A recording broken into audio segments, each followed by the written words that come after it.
कुछ वीडियोस में आप लोगों को दिखा रहा हूँ जो कि सुप्रीम कोर्ट के डिसीजन के बाद में काफ़ी इंपॉर्टेंट हो गया है कि जो गली के कुत्ते होते हैं उनको कैसे डील करना है।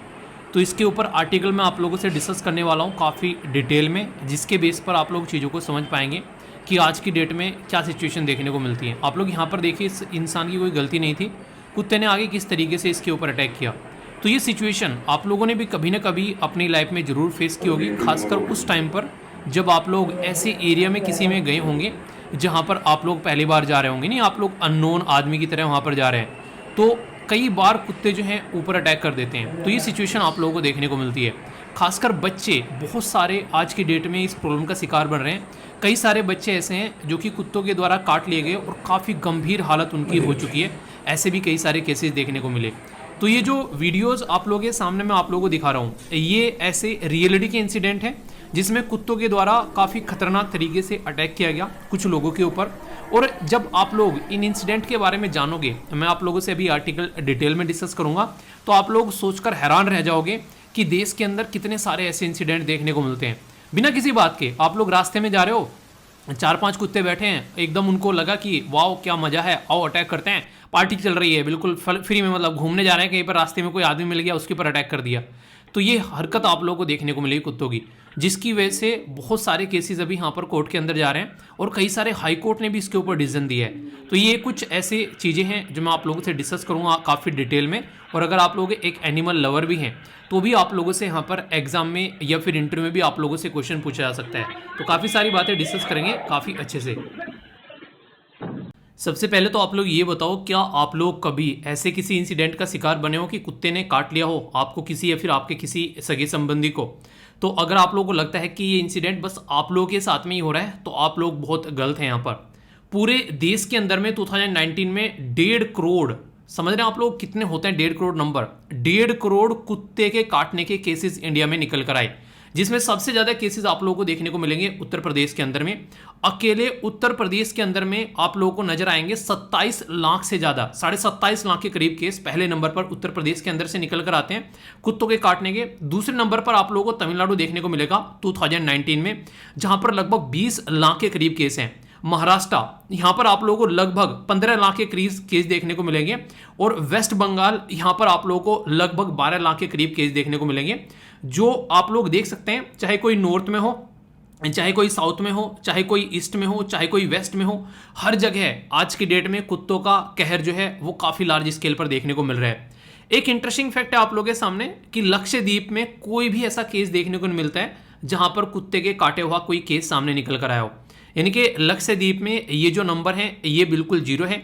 तो ये एक अच्छी बात आप लोग यहाँ पर बोल सकते हैं। और इसी के साथ में अभी जो ये मैं केसेस आप लोगों को यहाँ पर बता रहा हूँ, इन केसेस को ध्यान में रखते हुए जब यहाँ पर इस पर्टिकुलर मुद्दे के ऊपर कोई डिसीजन दिया जाता है कई सारे हाईकोर्ट के द्वारा, जैसे कि अभी तमिलनाडु के अंदर, महाराष्ट्र के अंदर में हाईएस्ट नंबर ऑफ केसेस इस साल में भी आप लोगों को देखने को मिल रहे हैं 2022 में। अगर देखा जाए अभी लार्ज स्केल पर आप लोगों को बहुत सारे केसेस तो अब तक देखने को मिल जाएंगे।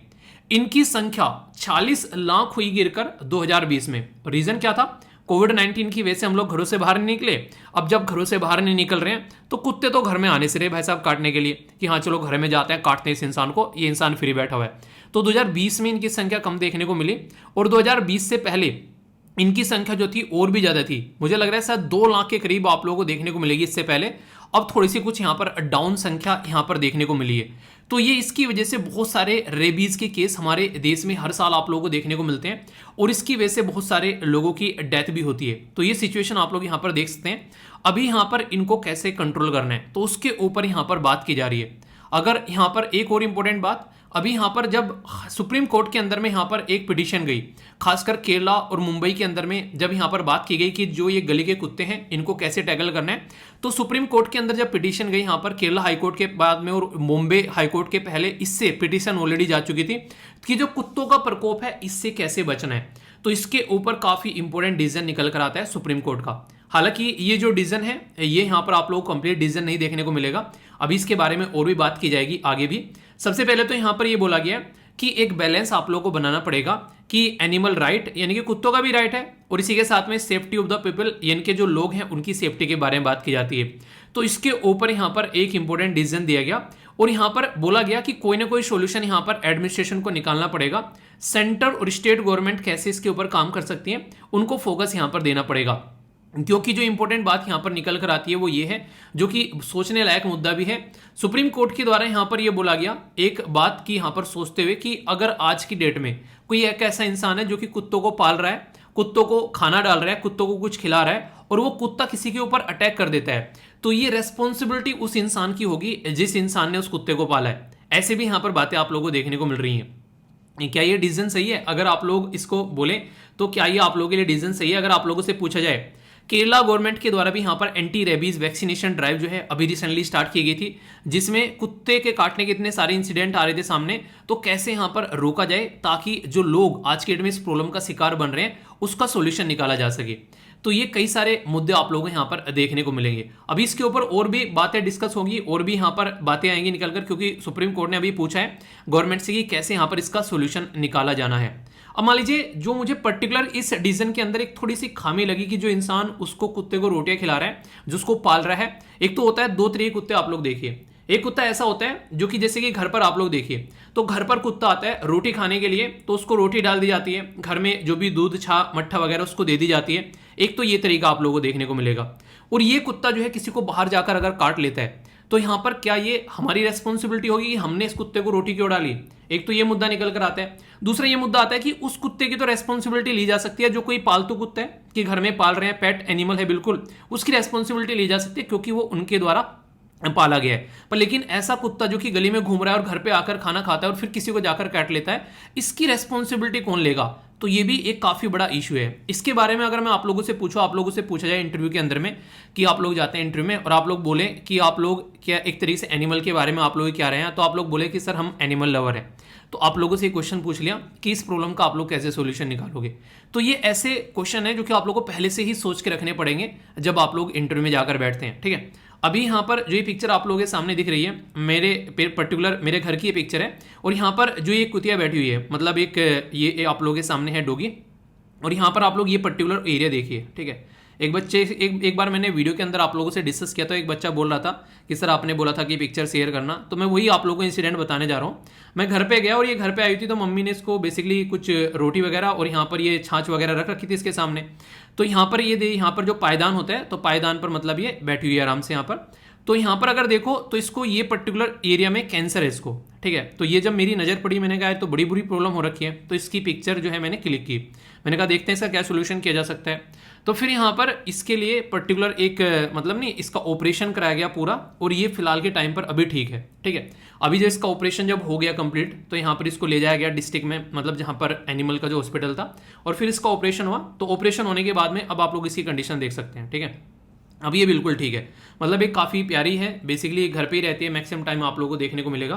पर लेकिन आप लोग ये सोचो, जैसे ये अगर जाकर किसी को काट लेती है, ठीक है, और कोई बोले कि हाँ उस इंसान ने इसका ऑपरेशन करवाया, उनके घर में ये खाना खाती है, तो क्या हम रेस्पॉन्सिबल होंगे इसके लिए कि हाँ ये हम लोगों ने इसको पाला है तो हम लोग इसके लिए रेस्पॉन्सिबल हों? तो यानी कि इन्होंने इसको पाला है, इन्होंने इसका ऑपरेशन कराया, वरना ये मर जाती ठीक रहती। तो आप लोग सोचिए इसके बारे में। ठीक है, तो ये पर्टिकुलर एक ऐसा केस है जो कि कोर्ट में भी आप लोगों को देखने को मिल रहा है। और जब राइट टू लाइफ के बारे में बात करते हैं, तो हमारी राइट टू लाइफ आती है पार्ट 3 के अंदर, संविधान के अंदर में पार्ट 3 है, उसमें आर्टिकल 21 हमारी राइट टू लाइफ के बारे में बात करते हैं। तो एनिमल की भी राइट टू लाइफ है ना, इनका भी अधिकार है जिंदगी जीने का, तो उसको आप लोग कैसे ट्रीट करते हैं? आप लोगों ने देखा होगा एक इंसिडेंट ऐसा आया था साउथ इंडिया में निकलकर कि एक कुत्ते के पिल्ले को जो है तीसरी जन चौथी मंजिल से ले जाकर उसको नीचे फेंक दिया था। तो उस टाइम पर क्या कंडीशन देखने को मिली थी कि पूरे देश में उसके लिए कई सारे प्रोटेस्ट हुए थे। वो ये देखना चाहता कि नीचे गिरकर मरेगा कि नहीं मरेगा। अरे कुत्ते इंसान, तो खुद कूद के देख लेता, तेरा सर फूटेगा नीचे, तुझे समझ में आ जाएगा कि तू मरेगा नहीं मरेगा। एक बेजुबान जानवर को फेंक के देख रहा है, मतलब बहुत गुस्सा आया था उस टाइम पर मुझे। तो ये सिचुएशन आप लोग यहाँ पर समझ सकते हैं। तो यहाँ पर उस टाइम पर निकल कर आया था कि एनिमल के भी अधिकार होते हैं, उनके भी राइट्स होते हैं, हम लोग उनको एक तरीके से, इनको ऐसा नहीं कि हम लोग उनके अधिकार न काउंट करें। तो यहाँ पर ये मैं जब आर्टिकल पढ़ा था तो मेरे माइंड में कई सारी ये चीज़ें निकल कर आई। और एक बच्चा बोल भी रहा था कि सर आपने पिक्चर शेयर नहीं करी। तो ये थी वो पिक्चर, ऑपरेशन कराया, अब यहाँ पर काफ़ी दिनों तक इसकी मरहम पट्टी चली, अब बिल्कुल ये ठीक है। प्रॉपर वे में अपनी लाइफ को जो है एंजॉय कर रही थी, वरना लग रहा था, मैंने कहा यार ये तो जाएगी, बड़ा लगा मुझे देख के, मैंने कहा ये क्या हो गया। ठीक है, तो ये पूरा का पूरा आर्टिकल है, ये एक इंसिडेंट है जो कि एनिमल्स के बारे में कुछ लिखने के लिए आ जाए, और यहाँ पर आगे ये और भी न्यूज़ में रहने वाला है, तो इसके बारे में आप लोग थोड़ा सा आइडिया रख सकते हैं। ओके, कोई भी डाउट हो तो बताइएगा जरूर। और हाँ, जैसा मैंने पूछा कि क्या आप लोग कभी इस प्रॉब्लम का शिकार बने हैं, तो आप लोग बताइए यहाँ पर, क्योंकि रेबीज एक ऐसी बीमारी है जो कुत्तों के काटने से नॉर्मली देखने को मिलती है। उसके केस ओनली इंडिया में नहीं, यूएसए के अंदर भी आप लोगों को काफी लार्ज स्केल पर देखने को मिलेंगे, क्योंकि रेबीज ऐसा नहीं है कि बस कुत्तों के काटने से होती है, वाइल्ड एनिमल के काटने से, बैट हो गया, ठीक है, बहुत सारे और फॉक्स वगैरह हो गया, उनके काटने से भी रेबीज की बीमारी देखने को मिलती है। तो कई सारे ऐसे हेल्थ के इशू भी इसके साथ में कनेक्टेड आप लोगों को यहाँ पर देखने को मिलेंगे। और अभी कई सारे इंसिडेंट आप लोगों ने देखे, जो पिटबुल है उसके काटने के भी केसेस सामने आए। तो अगर कल को चलकर मैन और एनिमल कॉन्फ्लिक्ट के बारे में कुछ लिखने के लिए आ जाए, तो इसको भी आप लोग यहाँ पर मेंशन कर सकते हैं एक एंगल, और जब ऐसा एंगल आप लोग वहाँ पर मेंशन करेंगे तो कहीं ना कहीं सामने वाले को लगेगा वाह यार, एक रियलिटी में ग्राउंड प्रॉब्लम को समझ रहा है ये बच्चा, और यहाँ पर इस तरीके से चीज़ों को लिख पा रहा है। ठीक है, तो ये काफ़ी एक इंपॉर्टेंट आर्टिकल था, आई होप कि आप लोग इसको ध्यान रखिए। और आप लोग यार, कुत्ता कोई भी मिलता है उसको रोटियाँ वगैरह डाल दिया करना, ये नहीं कि आप लोग रोटियाँ डाल रहे हो तो मतलब आप लोगों के ऊपर कोई आरोप लगाएगा। तो कभी भी लगता है घर में कुत्ता खड़ा हुआ है तो कोशिश करो कि कम से कम एक टुकड़ा उसको जरूर डाल दो, वो एक आस रखता है, बेजुबान एक तरीके से जानवर है। तो आई होप कि आप लोग ये पूरा चीज़ें समझ गए होंगे। ठीक है, आगे चलते हैं।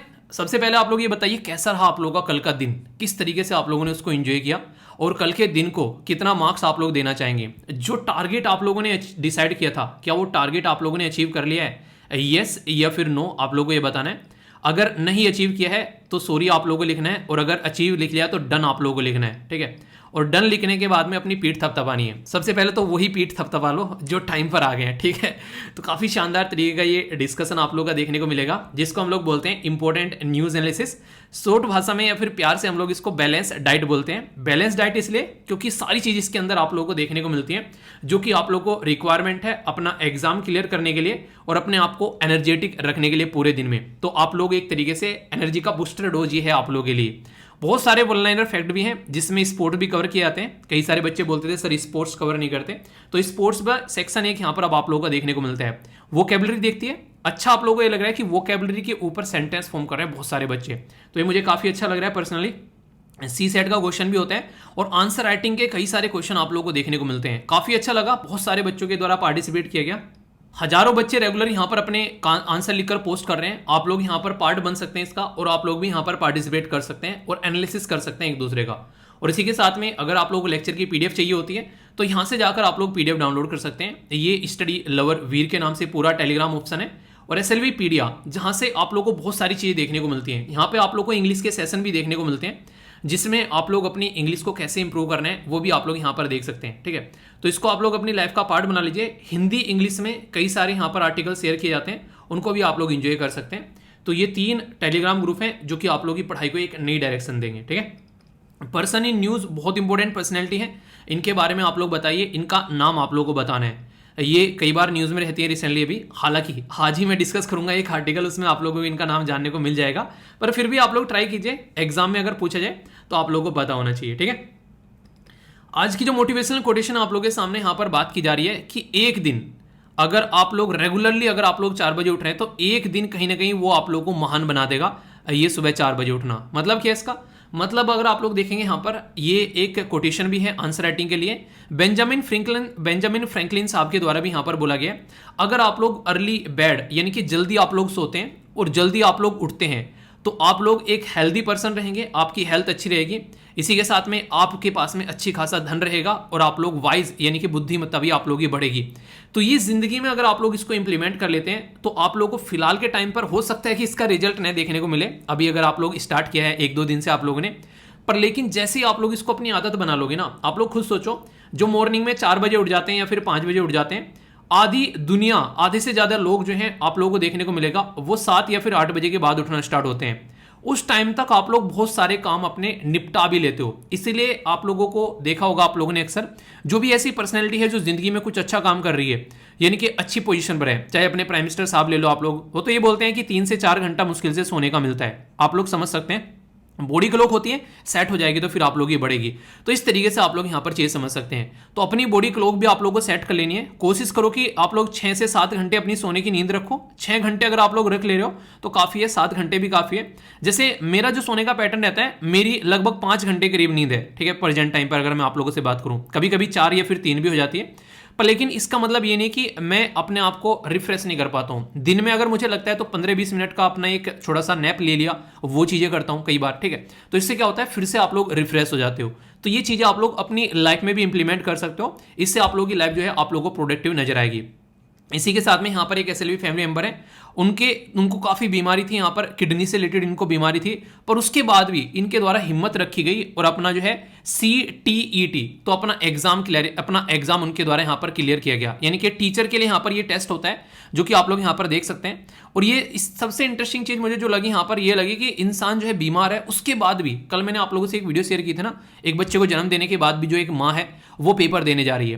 क्या यार इन लोगों से भी ज्यादा आप लोगों की लाइफ में प्रॉब्लम है क्या? अगर आप लोग अपनी लाइफ की प्रॉब्लम का एक टोकरा अपने सर पर लिए बैठे हैं और बोल रहे हैं कि पढ़ाई नहीं हो रही है, इनसे ज्यादा प्रॉब्लम है आप लोगों की लाइफ में? अगर हाँ तो बताइए यार। अगर आप लोगों को लग रहा है एक इंसान ऐसा इसकी किडनी फेल हो रही है, उसके बाद भी वो बहुत लेवल अपने क्लैरिफाई कर रहा है, तो कॉन्ग्रेचुलेशन डियर, आप लोग अच्छे से अपनी लाइफ में आगे लेकर चलिए। तो जो भी सिलेक्शन होता है तो उसके पीछे इंसान की बहुत ज़्यादा हिम्मत होती है जो उसने जुटाकर आगे बढ़ा है। तो आप लोग भी अपनी लाइफ में इनको अचीव कर सकते हैं। बस थोड़ा सा आप लोगों को ध्यान देना है अपने ऊपर, ताकि आप लोग जो भी कर रहे हैं उसको अच्छे से आप लोग लेकर चल सकें, ठीक है। तो ये थी कुछ बातें जो कि आप लोग यहाँ पर समझ सकते हैं। आगे चलते हैं। इंपॉर्टेंट डे है आज का, ये है आप लोगों के सामने international day of sign language. Sign language मतलब, साइन लैंग्वेज का जब भी मैं आप लोगों से डे मुझे डिस्कस करना होता है तो मुझे तुरंत ये गाना याद आ जाता है, ख्वाब। ख्वाब ये अखिल के द्वारा गाना गाया गया। इसमें लगभग अब तो 650 मिलियन के करीब आप लोगों को इस पर व्यूज देखने को मिलेंगे। ये जाकर आप लोग सर्च करिएगा।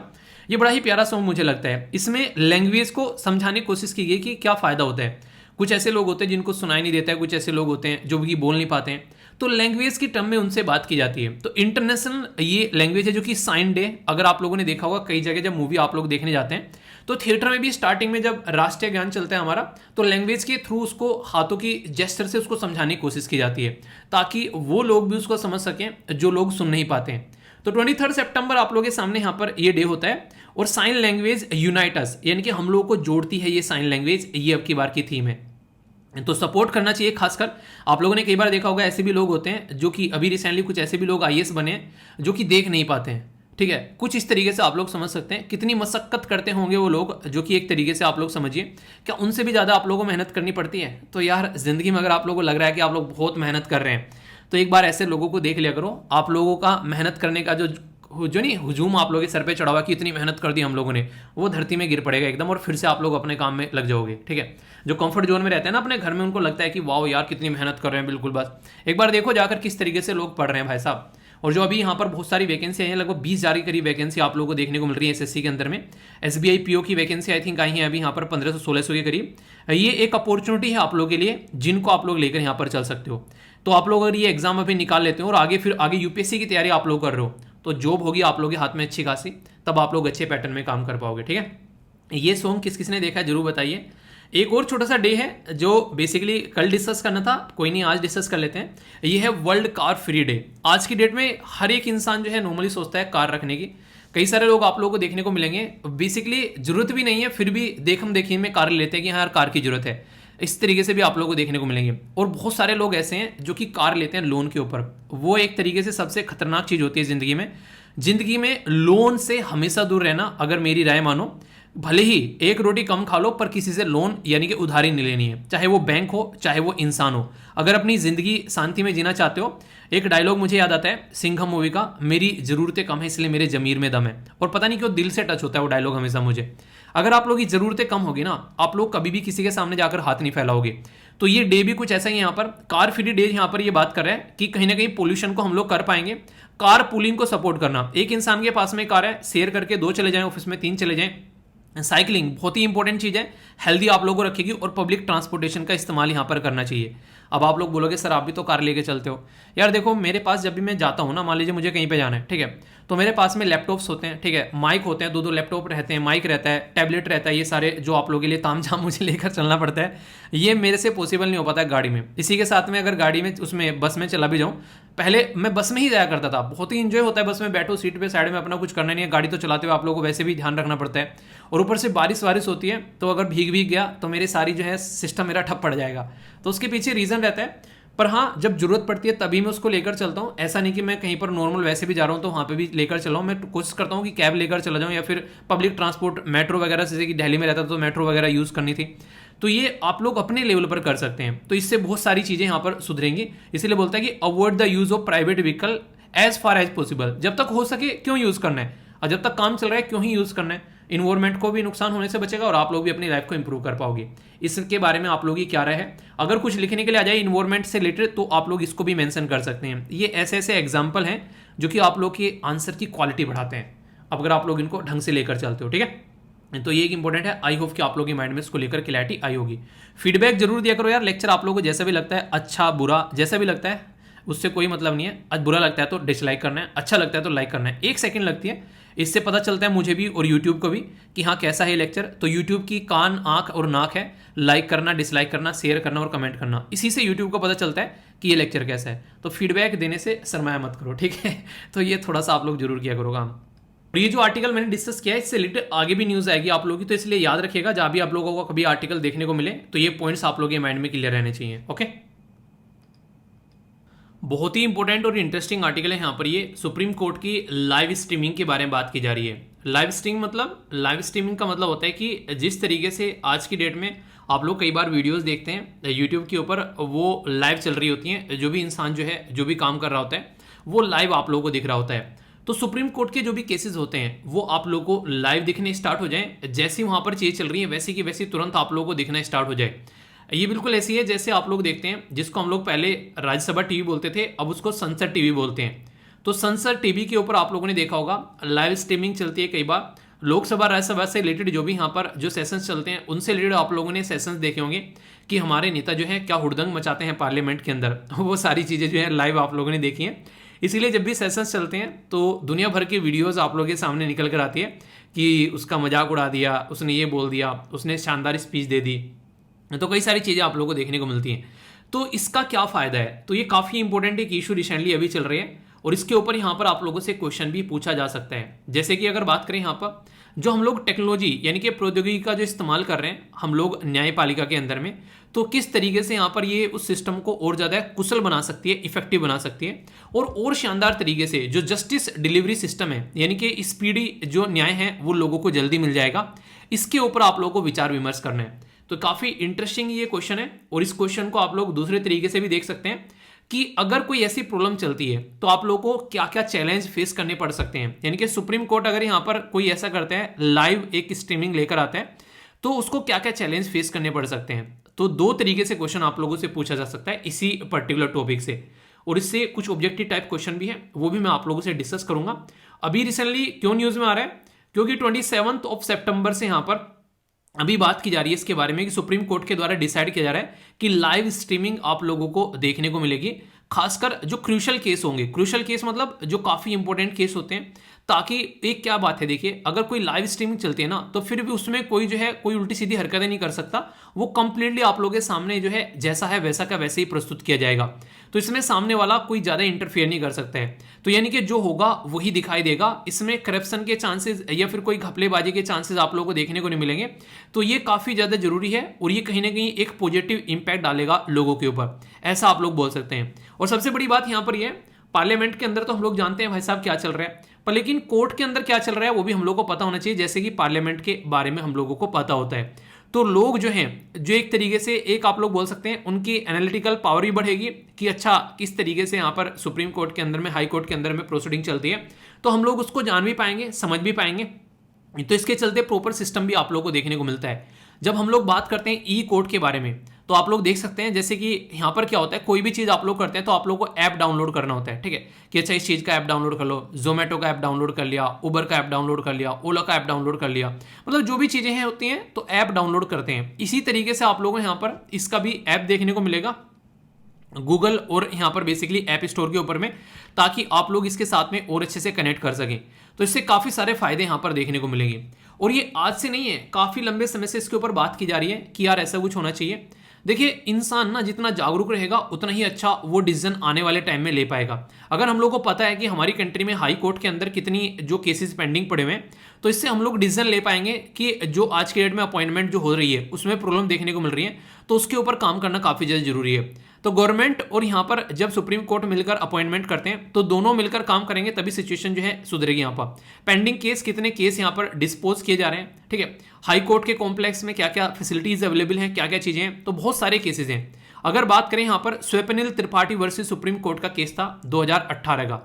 ये जो केस था यहाँ पर, इसके द्वारा बोला गया कि अपेक्स कोर्ट मतलब चोटी वाला कोर्ट मतलब सबसे बड़ा कोर्ट, और सबसे बड़ा कोर्ट कौन है, वो है सुप्रीम कोर्ट, कि सुप्रीम कोर्ट को हम लोगों को ओपन कर देना चाहिए लाइव स्ट्रीमिंग के लिए। यानी कि जो कोर्ट के अंदर चल रहा है वो लाइव स्ट्रीमिंग के लिए ओपन कर देना चाहिए। आप लोग बोलोगे कि ये क्यों अलाउ किया गया, इससे तो कोर्ट की प्राइवेसी का हनन होगा। कोर्ट की प्राइवेसी का हनन नहीं होगा, इससे हम जैसे लोग जो हैं जिनके पास में अधिकार है, तो पार्ट 3 में संविधान में जब आप लोग जाओगे तो इसमें आर्टिकल है 12 से लेके 35 तक का, उसमें एक आर्टिकल है 21वां। तो आर्टिकल 21वां जो है वो आप लोगों को अधिकार देता है कि आप लोगों को जस्टिस मिलना चाहिए, ठीक है। तो part of right to access justice, तो यानी कि आप लोगों को पता होना चाहिए कि एक्चुअल में चल क्या रहा है यहाँ पर हमारी कंट्री में जो इंस्टीट्यूशन है। इसी चीज को ध्यान में रखते हुए गुजरात हाई कोर्ट के द्वारा सबसे पहले यहां पर यह शानदार डिसीजन लिया गया, जिसमें उनके द्वारा फर्स्ट हाई कोर्ट बना देश का, लाइव स्ट्रीमिंग स्टार्ट कर दी गई। उसके बाद में इससे इंस्पायर होकर कर्नाटक हाई कोर्ट ने भी तुरंत यहां पर इस चीज को इंप्लीमेंट कर दिया कि बड़ी सही चीज है यार। और आज की डेट में आप लोगों को देखने को मिलेगा सेम पैटर्न में यहां पर झारखंड हाई कोर्ट काम कर रहा है, सेम पैटर्न में आप लोगों को मध्य प्रदेश हाई कोर्ट काम करता हुआ नजर आ रहा है, उड़ीसा भी यहां पर इसी पैटर्न में आप लोगों को आज की डेट में देखने को मिलेगा। और इसी के साथ में जो पटना यानी कि बिहार के अंदर भी आप लोगों को जो हाई कोर्ट है वो इसी पैटर्न में काम करता हुआ नजर आ रहा है। तो लोगों को और अच्छे लेवल पर जागरूकता यहां पर मिलती है जब इस तरीके से सिचुएशन जो है वो आप लोगों के सामने निकल कर आती है। और सेम इसी पैटर्न के ऊपर जो रिकमेंडेशन है सुप्रीम कोर्ट के अंदर, यहां पर ये सारी चीजें जो है सुप्रीम कोर्ट के अंदर यहां पर बोला गया basically attorney general of India के द्वारा भी। अटॉर्नी जनरल ऑफ इंडिया यानी कि एजी, जो कि यहां पर हाईएस्ट ऑफिसर होता है गवर्नमेंट का, उसके द्वारा भी सेम बात बोली कि भाई साहब हमारी तो बेइज्जती हो ही रही है आज के में पब्लिक में सारी चीजें चलती हैं पार्लियामेंट की, आप लोग भी दिखाओ, अगर आप लोग गलती करोगे तो पब्लिक जो है आप लोगों को भी अकाउंटेबल ठहराएगी, ठीक है। देखिए, पब्लिक बेइज्जती इज्जत की अलग बात है, पर लेकिन रियलिटी में आप लोगों को देखने को मिलेगा एक रेस्पॉन्सिबल बिहेवियर बढ़ जाता है पार्लियामेंटेरियन का, कि हाँ ऐसी कुछ चीजें देखने को मिल रही है। हालांकि हर सिक्के के दो पहलू होते हैं। आज के डेट में कई सारे पार्लियामेंटेरियन ऐसे हैं कि वो जानबूझकर हरकतें करते हैं ताकि जनता की नजरों में आए, ठीक है। ये भी आप लोगों को चीजें देखने को मिलेगी। पर लेकिन बात की जा रही है चीफ जस्टिस ऑफ इंडिया के द्वारा कि ओनली कॉन्स्टिट्यूशनल बेंच यानी कि जो संवैधानिक बेंच होती है, जो ऐसे मैटर देखती है जो कि काफी इंपॉर्टेंट है जनता के लिए, सोसाइटी के लिए, देश के लिए, उन्हीं की लाइव स्ट्रीमिंग की जाएगी। और याद रखिएगा, कॉन्स्टिट्यूशनल बेंच के बारे में मैंने आप लोगों को बताया था कौन से आर्टिकल के अंदर है कॉन्स्टिट्यूशन बेंच बनाने का जो मुद्दा है वो कौन से आर्टिकल के अंदर में आता है, आप लोगों को ये बताना है। और किसके हाथ में पावर होती है कि कॉन्स्टिट्यूशन बेंच बनाई जा सकती है, एक इंसान के हाथ में पावर होती है। वो कौन है इंसान, उनका नाम आप लोगों को बताना है। तो इससे आप लोगों का रिविजन भी हो जाएगा। तो इसको देखना है कि लाइव स्ट्रीमिंग को कैसे इंट्रोड्यूस करना है, इससे फायदा क्या रहेगा। इससे फायदा यहाँ पर ये रहेगा, बहुत सारे फायदे आप लोगों को देखने को मिलेंगे कि कोर्ट की जो फिजिकल एक्सेस है कई बार वो नहीं हो पाती है। आप लोग खुद सोचिए, आज की डेट में कुछ लोग ऐसे हैं जिनके केस जो है वो सुप्रीम कोर्ट के अंदर में चल रहे हैं, पर सुप्रीम कोर्ट तो देश के अंदर में एक ही है। और कोई इंसान बैठा हुआ है तमिलनाडु के अंदर में, कोई इंसान आज की डेट में बैठा हुआ है अंडमान निकोबार के अंदर में, तो यहां पर उसका केस चल रहा है सुप्रीम कोर्ट के अंदर में, ठीक है। और सुप्रीम कोर्ट आप लोगों को देखने को मिलेगा दिल्ली में। तो अभी रिसेंटली ये बात चल रही थी कि सुप्रीम कोर्ट की भी कई सारी ब्रांच बना देनी चाहिए, एटलीस्ट कम से कम उन एरिया में जहां पर हम लोग बोलते हैं, जैसे दिल्ली के बाद में मुंबई, चेन्नई, कोलकाता, ताकि यहां पर लोगों को एक्सेस हो जाए आसानी से। अब वो जरूरत है ही नहीं है। वो जरूरत क्यों नहीं है, मैं बैठा हुआ हूं कहीं पे और मॉर्निंग में सुबह एग्जैक्ट आप लोग जो आ जाते हैं 6 बजे मेरे साथ में जुड़ जाते हैं, देश के अलग अलग कोने से, अलग अलग राज्य से आप लोग सब निकल कर आते हैं। आप लोगों को देखने को मिलेगा कि हर एक राज्य से कोई ना कोई जो एसएलवी फैमिली मेंबर आज के डेट में मेरे साथ में कनेक्टेड है।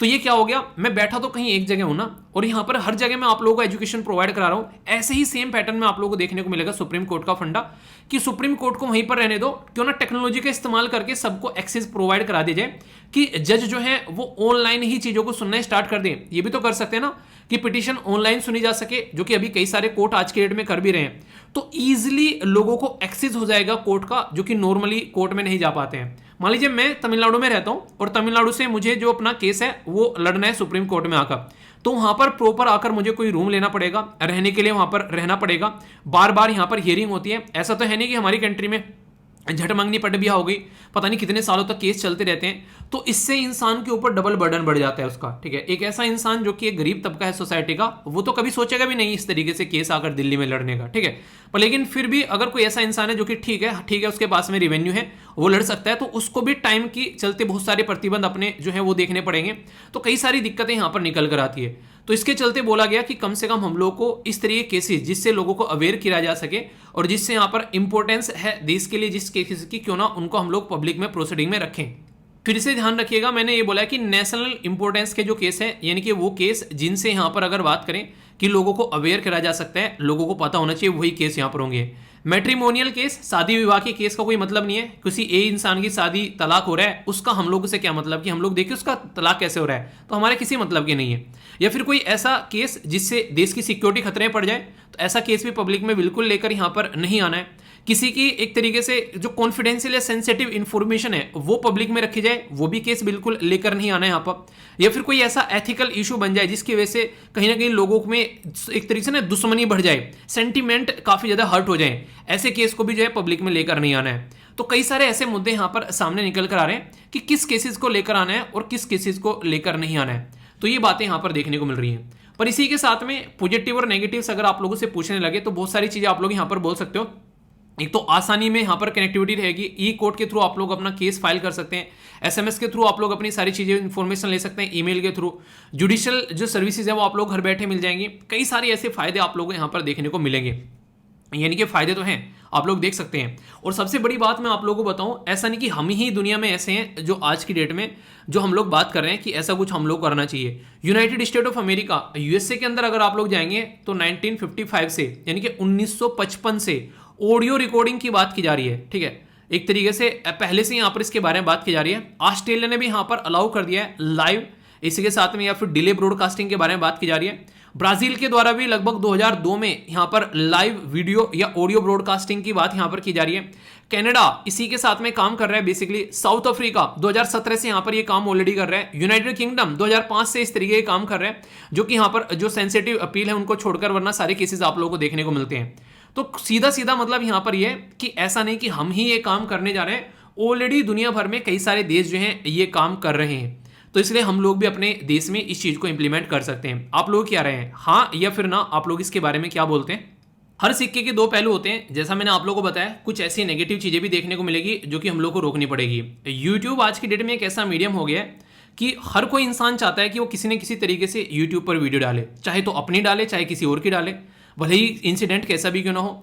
अभी अगर मैं आप लोगों से बात करूं, जैसे मैंने बताया था कि बहुत सारे स्टडी लॉ और फैमिली के बहुत सारे लेक्चर जो हैं लोगों ने अलग अलग यूट्यूब चैनल पर अपलोड कर रखे हैं यहाँ पर बिना परमिशन के। एक तो होता है कि परमिशन लेकर अपलोड करना, एक होता है बिना परमिशन के अपलोड कर रखे हैं। और इवन मैंने बोला कि पेड कोर्स में बेच रहे हैं। इतनी बदतमीजी की पराकाष्ठा भी यहाँ पर लोगों ने पार की है। तो ये क्या हो गया, ये एक तरीके से आप लोग समझ सकते हैं, ये कई सारे तो ऐसे थे जिन्होंने लेक्चर के साथ में छेड़खानी की, उसके अंदर के टाइटल को हटा दिया, जहां जहां स्टडी लॉ और फैमिली का लोगो था लोगों को हटा दिया ताकि पता ही ना चले लेक्चर कौन पढ़ा रहा है। ऐसी कंडीशन देखने को मिलती है। तो कल को चलकर सेम काम जो है यहाँ पर सुप्रीम कोर्ट की वीडियोज के साथ में किया जा सकता है। मतलब कोई वीडियो ऐसी है वो किसी और पर्पज से डाली गई है, यूट्यूब के ऊपर इंसान ने डाल दी, उसमें कोई अलग सा टाइटल डालकर ये देखो क्या बोल दिया सुप्रीम कोर्ट के जज ने, और मिस इन्फॉर्मेशन फैलाई जा सकती है, जिसकी वजह से यहाँ पर और उल्टी सीधी हरकतें देखने को मिल सकती है यूट्यूब या फिर दूसरे सोशल मीडिया पर। क्योंकि कलाकार बहुत हैं आज की डेट में लोग, आप लोगों के वो नेगेटिव चीज दिखाने की कोशिश करेंगे जो कि यहाँ पर बहुत नेगेटिव इंपैक्ट डालती है सोसाइटी पे, और ऐसी चीजें वायरल भी होती हैं। जो इंसान पॉजिटिव चीजें लेकर चल रहा है वो चीजें आगे बढ़ती नहीं है, आप लोगों को खुद देखने को मिलेगा। जो नेगेटिव चीजें वो जरा सी देर में वायरल हो जाती हैं। तो लोग जो हैं उसके पीछे आज के दिन बहुत ज्यादा लगे हुए हैं। कमर्शियल एग्रीमेंट के बारे में बात की जाए तो ये भी कंसर्न रहेगा कि किस तरीके से इसको लेकर जाना है। कई बार अनऑथराइज्ड रिकॉर्डिंग हो गई, पता चला यहाँ पर, यानी कि पता चला हम लोग कहीं से कोई बैठा है वहां पर छुप छुप के से कर लिया रिकॉर्ड और फिर डाल रहा है कहीं पे भी जाकर, तो ये दिक्कतें देखने को मिल सकती है। तो रेगुलेशन जो है वो काफी ज्यादा डिफिकल्ट होगा, ये आसान नहीं है। और ये सब चीजें भी चलती रहे, इसकी क्या गारंटी है कि इंटरनेट की फैसिलिटी इतनी शानदार हो चुकी है कि प्रॉपर वे में प्रोसीडिंग चलती रहेगी, उसमें कोई इंटरप्शन नहीं होगा, हम लोग इतने अच्छे लेवल पर सबको सब सिस्टम क्रिएट कर पाएंगे हम लोग यहाँ पर। अभी मैंने आप लोगों से कुछ दिनों पहले केस डिस्कस किया था जिसमें आज की डेट में भी जजेस की संख्या जो है अप टू द मार्क नहीं है। और रीजन बहुत सारा ये है कि बहुत सारे ऐसे उनके लिए बैठने के कॉम्प्लेक्स भी हम लोग प्रॉपर वे में नहीं बना पा रहे हैं। यानी कि अब तक बहुत ज्यादा इन्वेस्टमेंट करने की जरूरत है यहाँ पर, अगर प्रॉपर वे में हम लोग लेकर चलना चाहते हैं एक अपने जस्टिस सिस्टम जुडिशरी को ढंग से सुधारना, ठीक है। तो ये इसके चलते नेशनल पॉलिसी भी यहां पर लेकर आई गई थी। अगर बात करें हमारे देश में national policy and action plan for implementation of the information of communication technology, जिसको आईसीटी आप लोग बोलते हैं, 2005 में, कि हमारी कंट्री में जो जुडिशरी है, जो जस्टिस सिस्टम है, उसको कैसे हम लोग को सुधारना है। उसमें बोला गया था कि ई कोर्ट वगैरह लेकर आओ, ठीक है, इन सबको सपोर्टिव चीजों को आप लोग इंप्लीमेंट करो, वो सारे सिस्टम आप लोग लेकर आओ। पर लेकिन अब तक भी हम लोग उसको ढंग से इंप्लीमेंट नहीं कर पा रहे हैं। तो इशू भी बहुत सारे देखने को मिलेंगे, इसलिए मैंने बोला हर सिक्के के दो पहलू होते हैं और आप लोग उनको समझ सकते हैं। तो आई होप कि आप लोग के माइंड में समझ में आ गया होगा कि एक्सेसिबिलिटी तो एक सही चीज है कि लोगों तक चीजें पहुंच पाएगी, पर लेकिन चैलेंज भी है, उसको भी हम लोग को देखना पड़ेगा। साइबर सिक्योरिटी की थ्रेट कई सारी आ सकती है यहाँ पर, और सारे इश्यू ऐसे बन सकते हैं, तो वो भी हम लोग को अंडरस्टैंड करना पड़ेगा, ठीक है। तो बहुत सारे ऐसे इश्यूज हैं जो कि एथिकल और आप लोगों को देखने को मिलेंगे कैसे हम लोग को उसको लेकर चलना है। तो ये एक पर्टिकुलर सिस्टम है जिसको आप लोग समझिएगा। तो इंटरेस्टिंग आर्टिकल था काफी ज्यादा, बिल्कुल कोई भी डाउट नहीं होना चाहिए। और हर एक आर्टिकल के एंड में कोशिश करता हूं कि आंसर राइटिंग का क्वेश्चन रहे, तो जो भी आप लोग को अच्छा लगता है जिसमें आप लोग को आंसर राइटिंग का क्वेश्चन आप लोग अटेम्प्ट कर सकते हैं, उसको आप लोग को जरूर अटेम्प्ट करना है, ठीक है, क्योंकि आखिरी में आप लोग की आंसर राइटिंग ही काम आने वाली है, ये बात ध्यान रखिएगा। इंटरेस्टिंग क्वेश्चन पूछा गया, हालांकि 2018 में नहीं, ये सेम क्वेश्चन था आप लोग का 2000 शायद 21-22 में पूछा गया, 21 में या 22 में पूछा, 21 में या 22 में पूछा गया शायद, ठीक है। राइट टू प्राइवेसी का 22 में था आई थिंक, ठीक है। तो राइट टू प्राइवेसी जो है यहाँ पर उसके बारे में बात की जा रही है, तो इससे रिलेटेड क्वेश्चन पूछा गया, ये कहाँ पर आप लोगों को देखने को मिलेगा। तो सीधा सीधा क्वेश्चन आप लोगों के सामने, ये तो आंसर आप लोग खुद ही दे दोगे तो मतलब एक राइट टू प्राइवेसी वाला भी इशू यहाँ पर निकल कर आएगा। पता चला किसी का केस यहाँ पर चल रहा है सुप्रीम कोर्ट के अंदर में और वो जनता के सामने निकल कर आ गया, तो उसको कैसे आप लोग टैकल करोगे, तो ये आप लोग समझ सकते हैं। पार्ट थर्ड में आप लोगों को देखने को मिलेगा, जब आप लोगों को पार्ट थर्ड में जाओगे आर्टिकल 12 से लेकर आर्टिकल 35 तक, तो आर्टिकल 21 जो है वो राइट टू प्राइवेसी के बारे में यहाँ पर बात करते हैं। तो ये भी काफी इंपॉर्टेंट मुद्दा यहाँ से निकल कर आता है, ठीक है।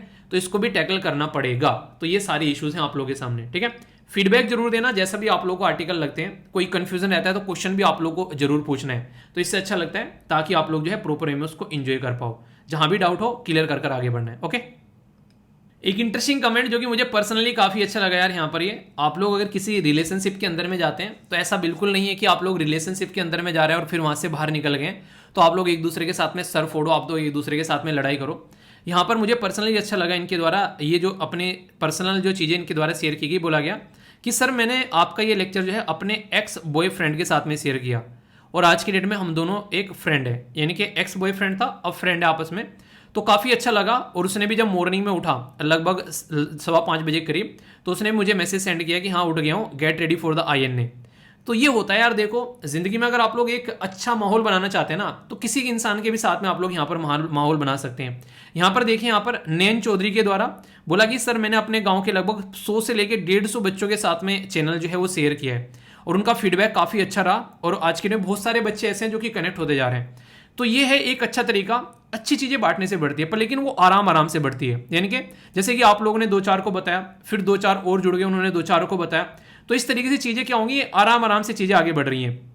इससे अच्छी चीज़ क्या हो रही है, जिसके साथ में आप लोगों ने शेयर किया तो उनके साथ में आप लोग अच्छा डिस्कशन भी कर सकते हैं, एक दूसरे को आप लोग पढ़ा भी सकते हैं। कुछ चीज़ें ऐसी हैं कि आपकी समझ में आई, उनकी समझ में नहीं आई, उनकी समझ में आई, आपकी समझ में नहीं आई, उसको आप लोग एक दूसरे के साथ में शेयर भी कर सकते हैं, ठीक है।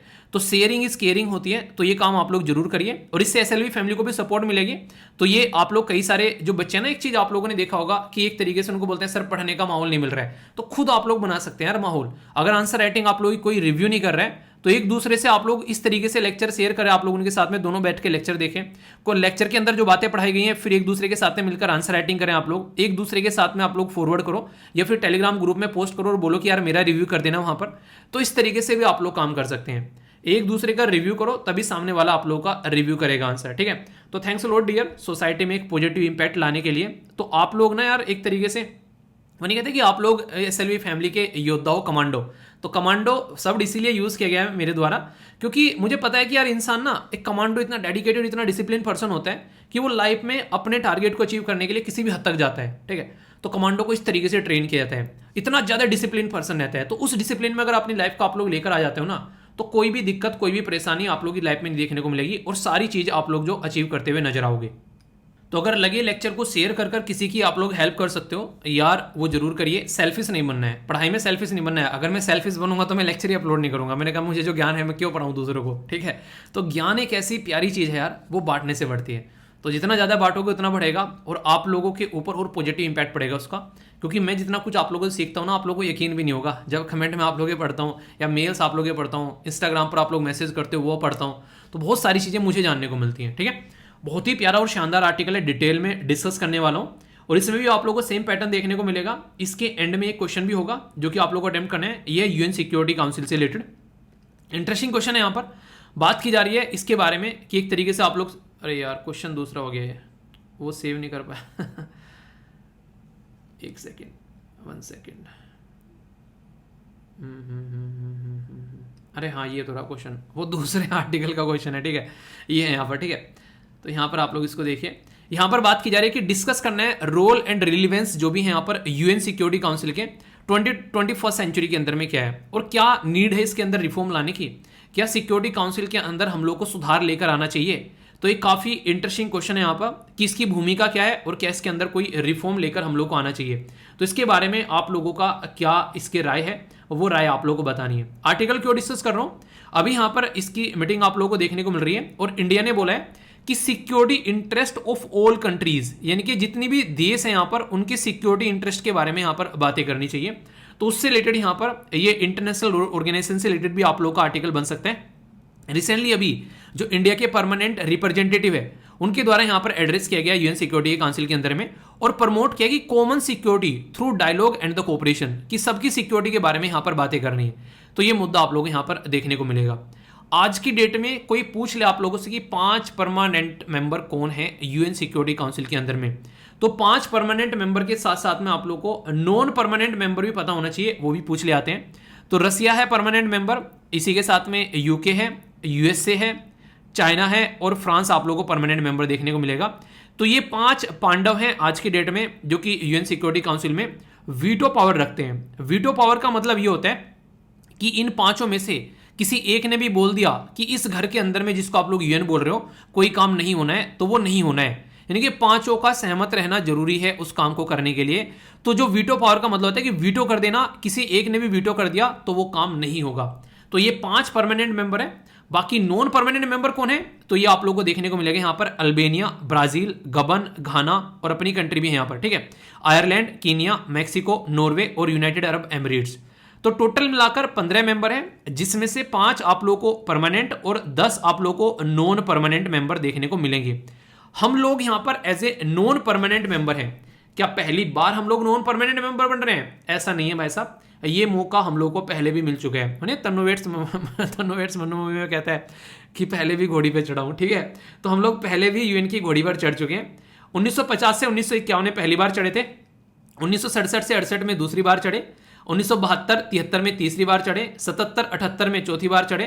तो याद रखिएगा 1984 से 1985 तक का यहाँ पर 5वीं बार, फिर यहाँ पर 6ठी बार पढ़े 1991 में, 7वीं बार चढ़े यहाँ पर 2011 में और अभी 8वीं बार हम लोग चढ़े हैं 2022 में, ठीक है।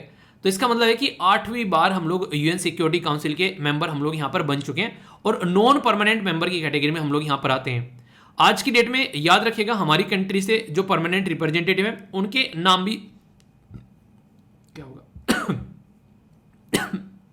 एक सेकंड यार,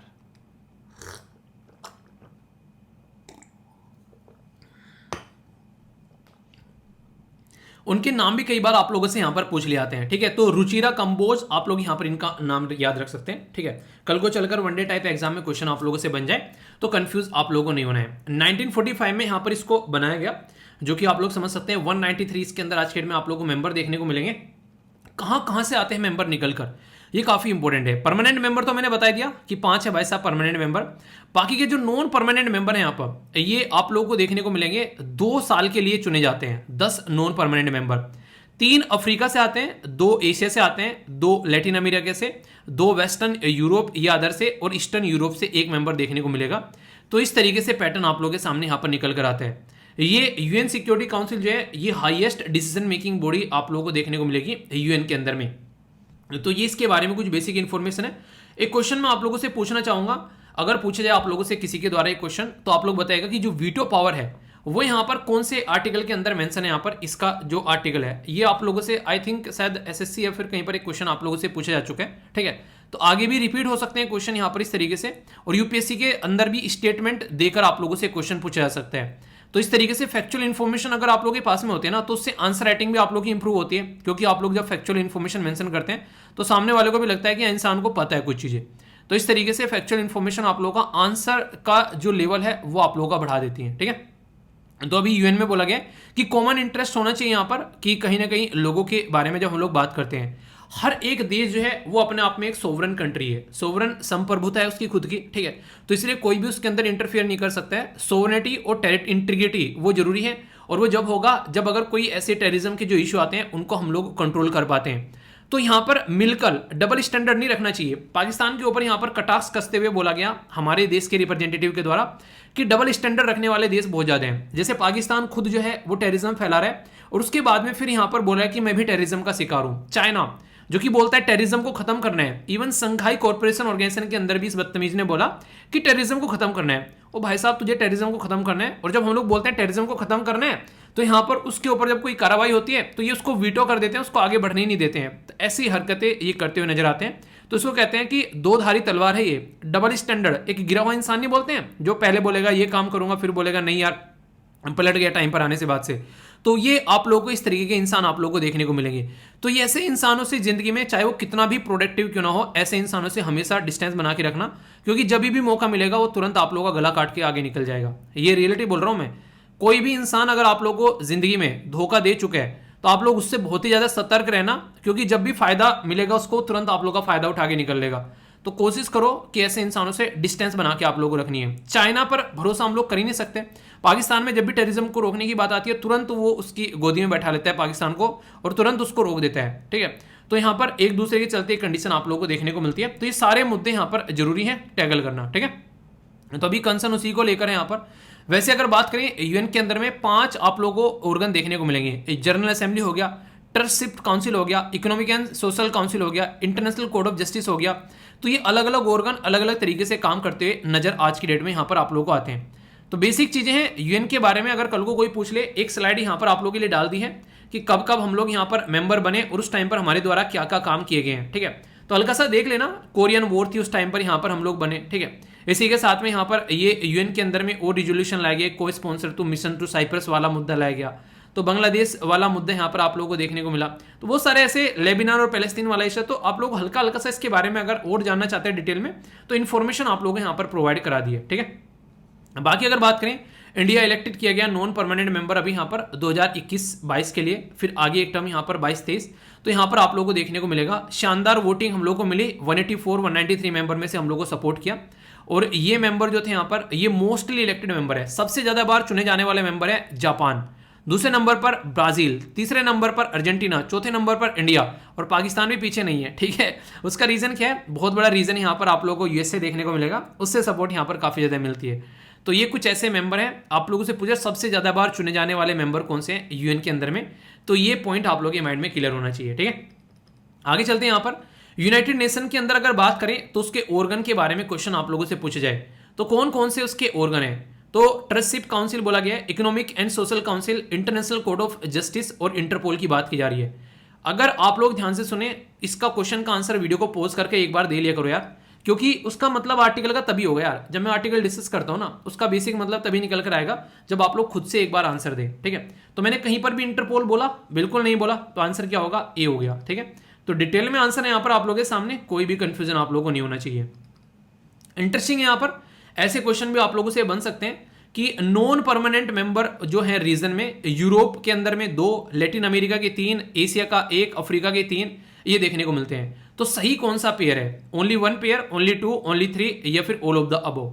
तो चूज कर लीजिए आप लोगों का आंसर क्या होगा। यहां पर आप लोगों के सामने सारी चीजें दे रखी हैं इस पर्टिकुलर स्लाइड में, जिसमें बताया था कि कौन कौन से एरिया से कौन कौन से मेंबर यहां पर निकल कर आते हैं। तो अफ्रीका से 3, एशिया से 2, लैटिन अमेरिका से 2, ये इस तरीके से।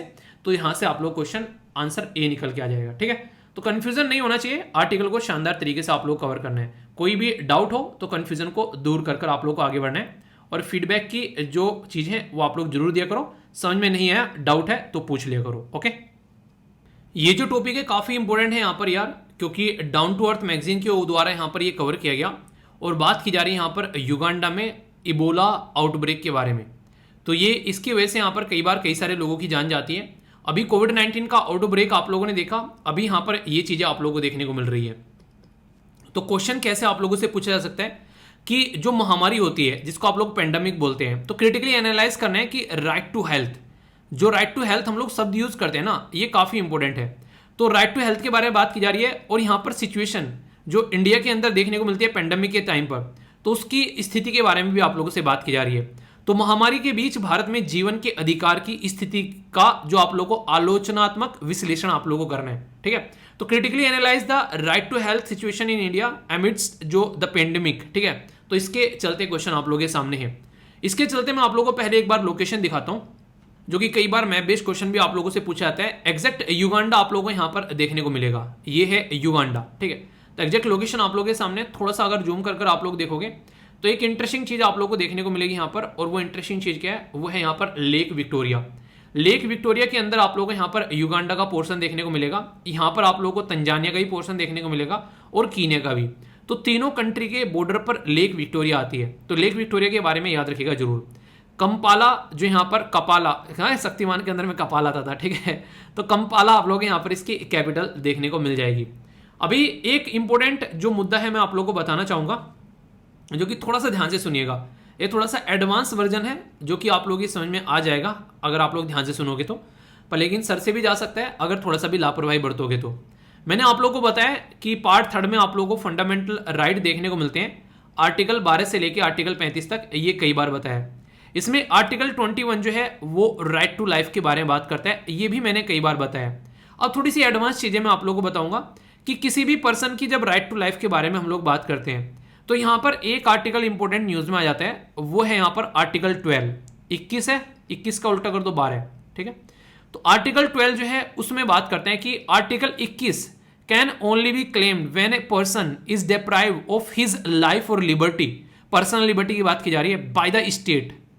जो यहां पर स्टेट शब्द है ना, यहां पर ये स्टेट शब्द डिफाइन किया गया आर्टिकल 12 के अंदर में।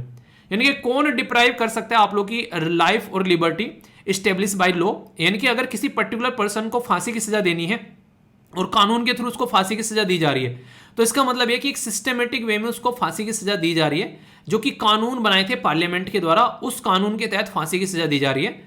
तो आप लोग ये समझ सकते हैं। तो यानी कि किसी इंसान की राइट टू लाइफ छीनी जा सकती है, आर्टिकल 21 कहता है ना राइट टू लाइफ, पर लेकिन उसको छीना जा सकता है अगर कोई कानून बना रखा है और उस कानून के तहत उसकी लाइफ छीन ली गई, उसको फांसी की सजा दे दी गई। उस इंसान ने किसी का रेप किया, किसी का मर्डर किया, किसी को गोली मारकर उसकी हत्या कर दी, तो अगर कानून हम लोगों ने बना रखा है कि अगर कोई ऐसी कुछ हरकतें करता है तो उसकी जान ली जा सकती है, तो वो एक प्रॉपर कानून के थ्रू ली जाएगी।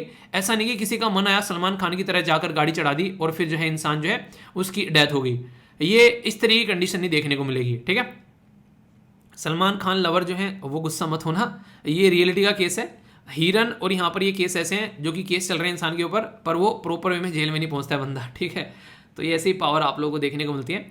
आर्टिकल 12 जो है वो डिफाइन करता है यहाँ पर स्टेट को, यानी कि स्टेट क्या है, तो यहाँ पर उसके बारे में बात करता है कि स्टेट को क्या बोला जाता है। तो government, parliament of India, executive, legislative of union, ये आप लोगों को स्टेट आप लोगों को देखने को मिलेंगे। सेम पैटर्न आप लोगों को यहाँ पर जो राज्य के अंदर में है। तो स्टेट शब्द जो है पर्टिकुलर ऐसा नहीं कि यहाँ पर स्टेट गवर्नमेंट के लिए यूज किया जा रहा है, तो यहाँ पर ईच स्टेट के लिए या फिर यहाँ पर जो पार्लियामेंट है उनके लिए यहाँ पर स्टेट शब्द का यूज किया गया, और ये बाकायदा डिफाइन भी किया गया आर्टिकल 12 के अंदर में। क्योंकि फंडामेंटल राइट जो है जब उसको इंप्लीमेंट करने की बात आ रही थी, तो कौन ऐसे लोग हैं जिनसे फंडामेंटल राइट को बचाना है, तो वो चीजें भी आप लोगों को यहाँ पर देखने को मिलेगी। तो राइट टू लाइफ के बारे में जब लिखने के लिए आप लोगों से आता है तो जरूरी है कि आप लोगों को इसके बारे में पता होना चाहिए। यहां से क्वेश्चन भी आप लोगों के एग्जाम में पूछे जाते हैं, ठीक है।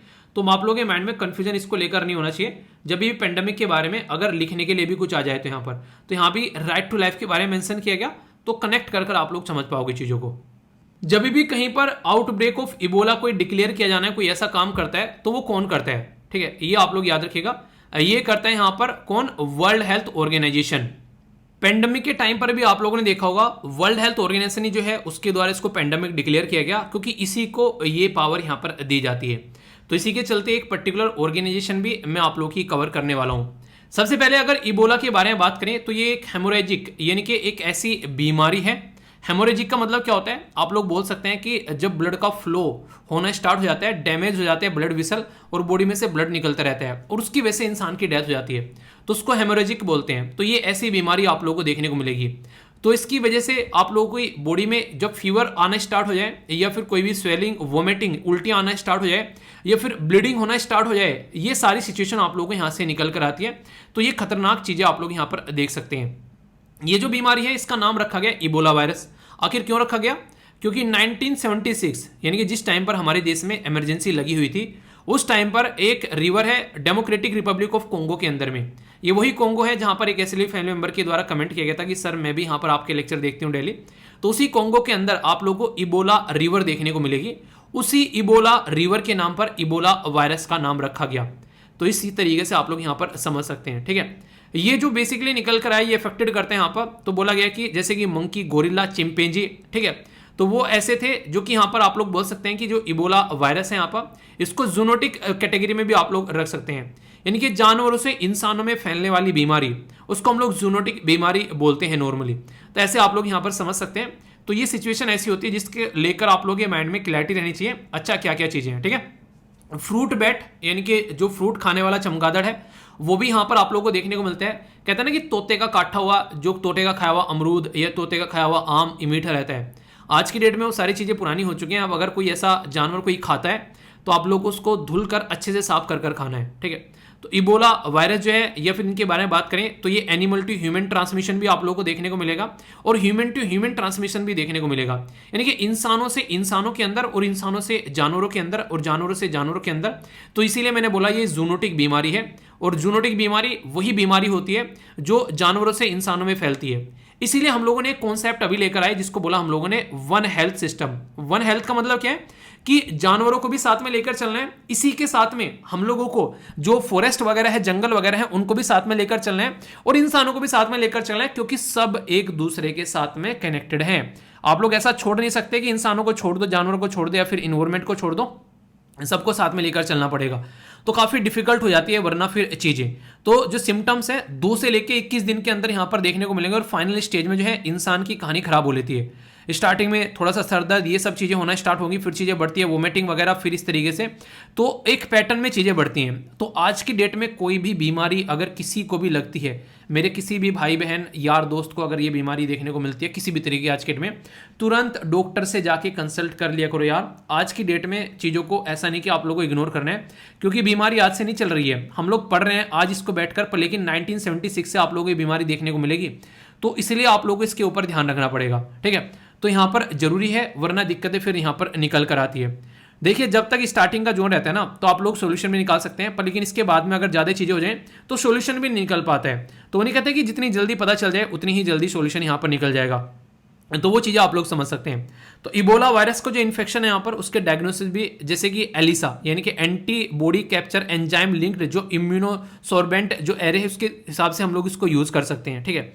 इसी के साथ में RT-PCR का नाम आप लोगों ने सुना होगा, जिसको रिवर्स ट्रांसक्रिप्ट्स ये पॉलीमर्स चेन रिएक्शन आप लोग बोलते हैं, ठीक है। तो वो यहाँ पर काम करती है। ऐसे बात करें तो यहाँ पर इसके लिए दवाई भी बनाई जा चुकी है। आज की डेट में बात करें तो ऐसा नहीं है कि इसका इलाज नहीं है, क्योंकि इतनी पुरानी बीमारी है 1976 की, अभी दवाई नहीं होगी तो कैसे काम चलेगा, ठीक है। तो इसकी जो दवाई है इसका नाम है बेसिकली अरवेबो करके कोई दवाई बनाई गई है, ठीक है। तो कुछ बेसिक चीज़ें हैं जो कि आप लोग याद रखिएगा। इबोला वायरस के बारे में कुछ फैलता कैसे कैसे है तो इसकी भी एक पिक्चर आप लोगों के सामने। सोर्स जो है फ्रूट बैरियर, फिर यहाँ पर जैसे फ्रूट जो है वो चिंपैंजी या फिर चूहों ने इन सब ने खाया और फिर जो है इंसान जो है वो फिर इनको खाता है, ठीक है। तो इंसान जो है वो एक ऐसा जानवर हो चुका है आज के डेट में जो कुछ छोड़ता ही नहीं है, इसलिए ऐसी बीमारी आप लोगों को देखने को मिलती है। ये सारी ऐसी चीज़ें हैं जो कि कहीं ना कहीं हम लोगों ने खुद ने बर्बाद की है। अब ये चीज़ें अब हमारे ऊपर हावी हो रही हैं, क्यों? क्योंकि हमने ही इनको अपने घर पे लेकर आए, वरना ये बड़े इज्जतदार वायरस हैं, ये बिना बुलाए नहीं आते हैं। हम लोग जब जाकर इनको बाकायदा इन्विटेशन देते हैं कि शादी में जल्लू जल्लू आना, तभी ये हमारे घर पे आएंगे और तभी ये फिर हम लोग को उल्टा टांग के जाएंगे। तो इसलिए ज़रूरी है कि आप लोग अपनी सेहत का ध्यान ढंग से रखिए, ठीक है। अब कुछ इंपॉर्टेंट बातें, एक ऑर्गेनाइजेशन भी आप लोग यहाँ पर कवर हो जाएगी, वर्ल्ड हेल्थ ऑर्गेनाइजेशन।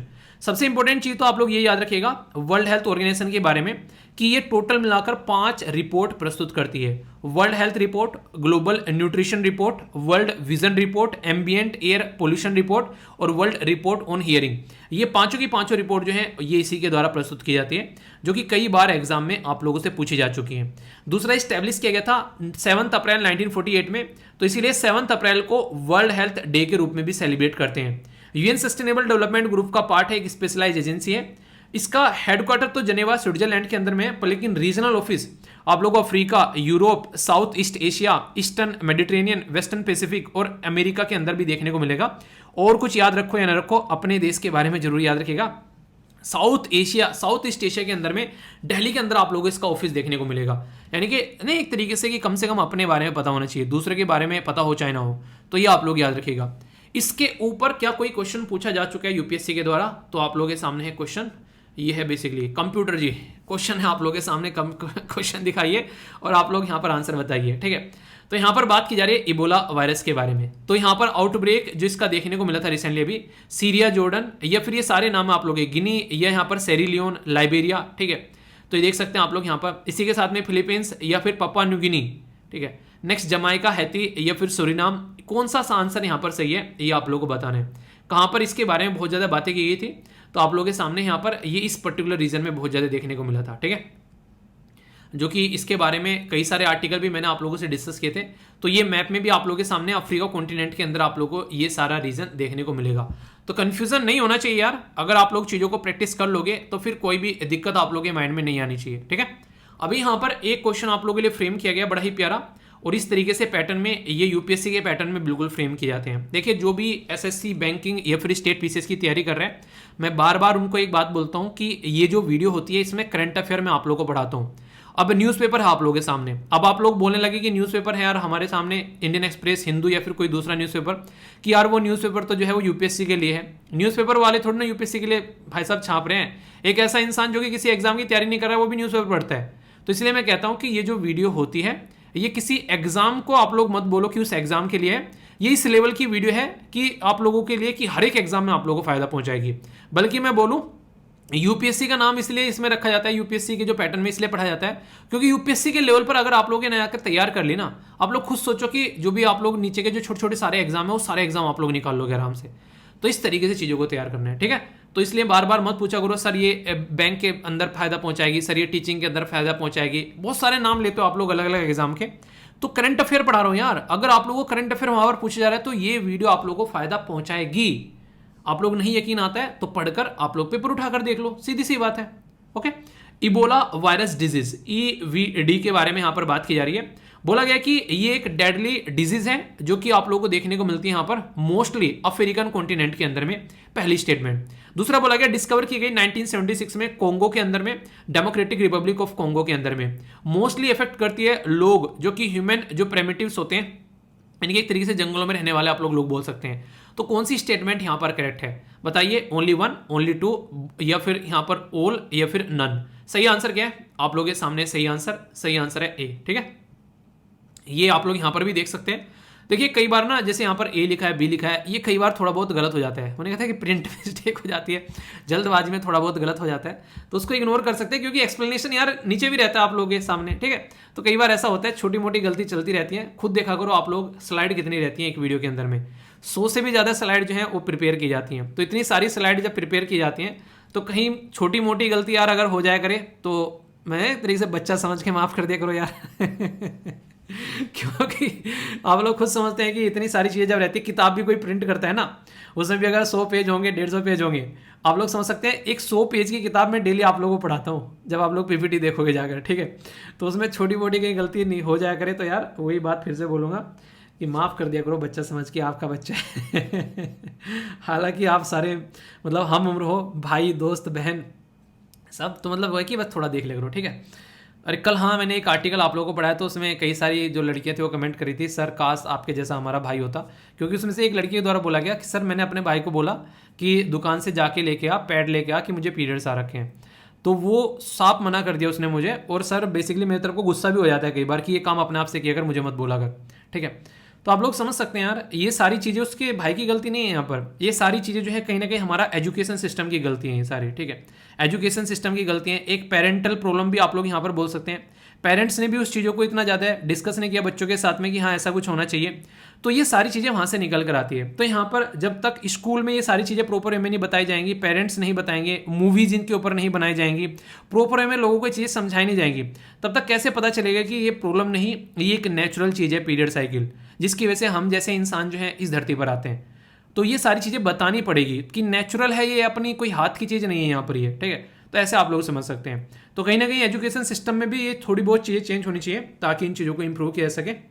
बाकी आप लोग की क्या रहे इसके बारे में आप लोग जरूर बताना।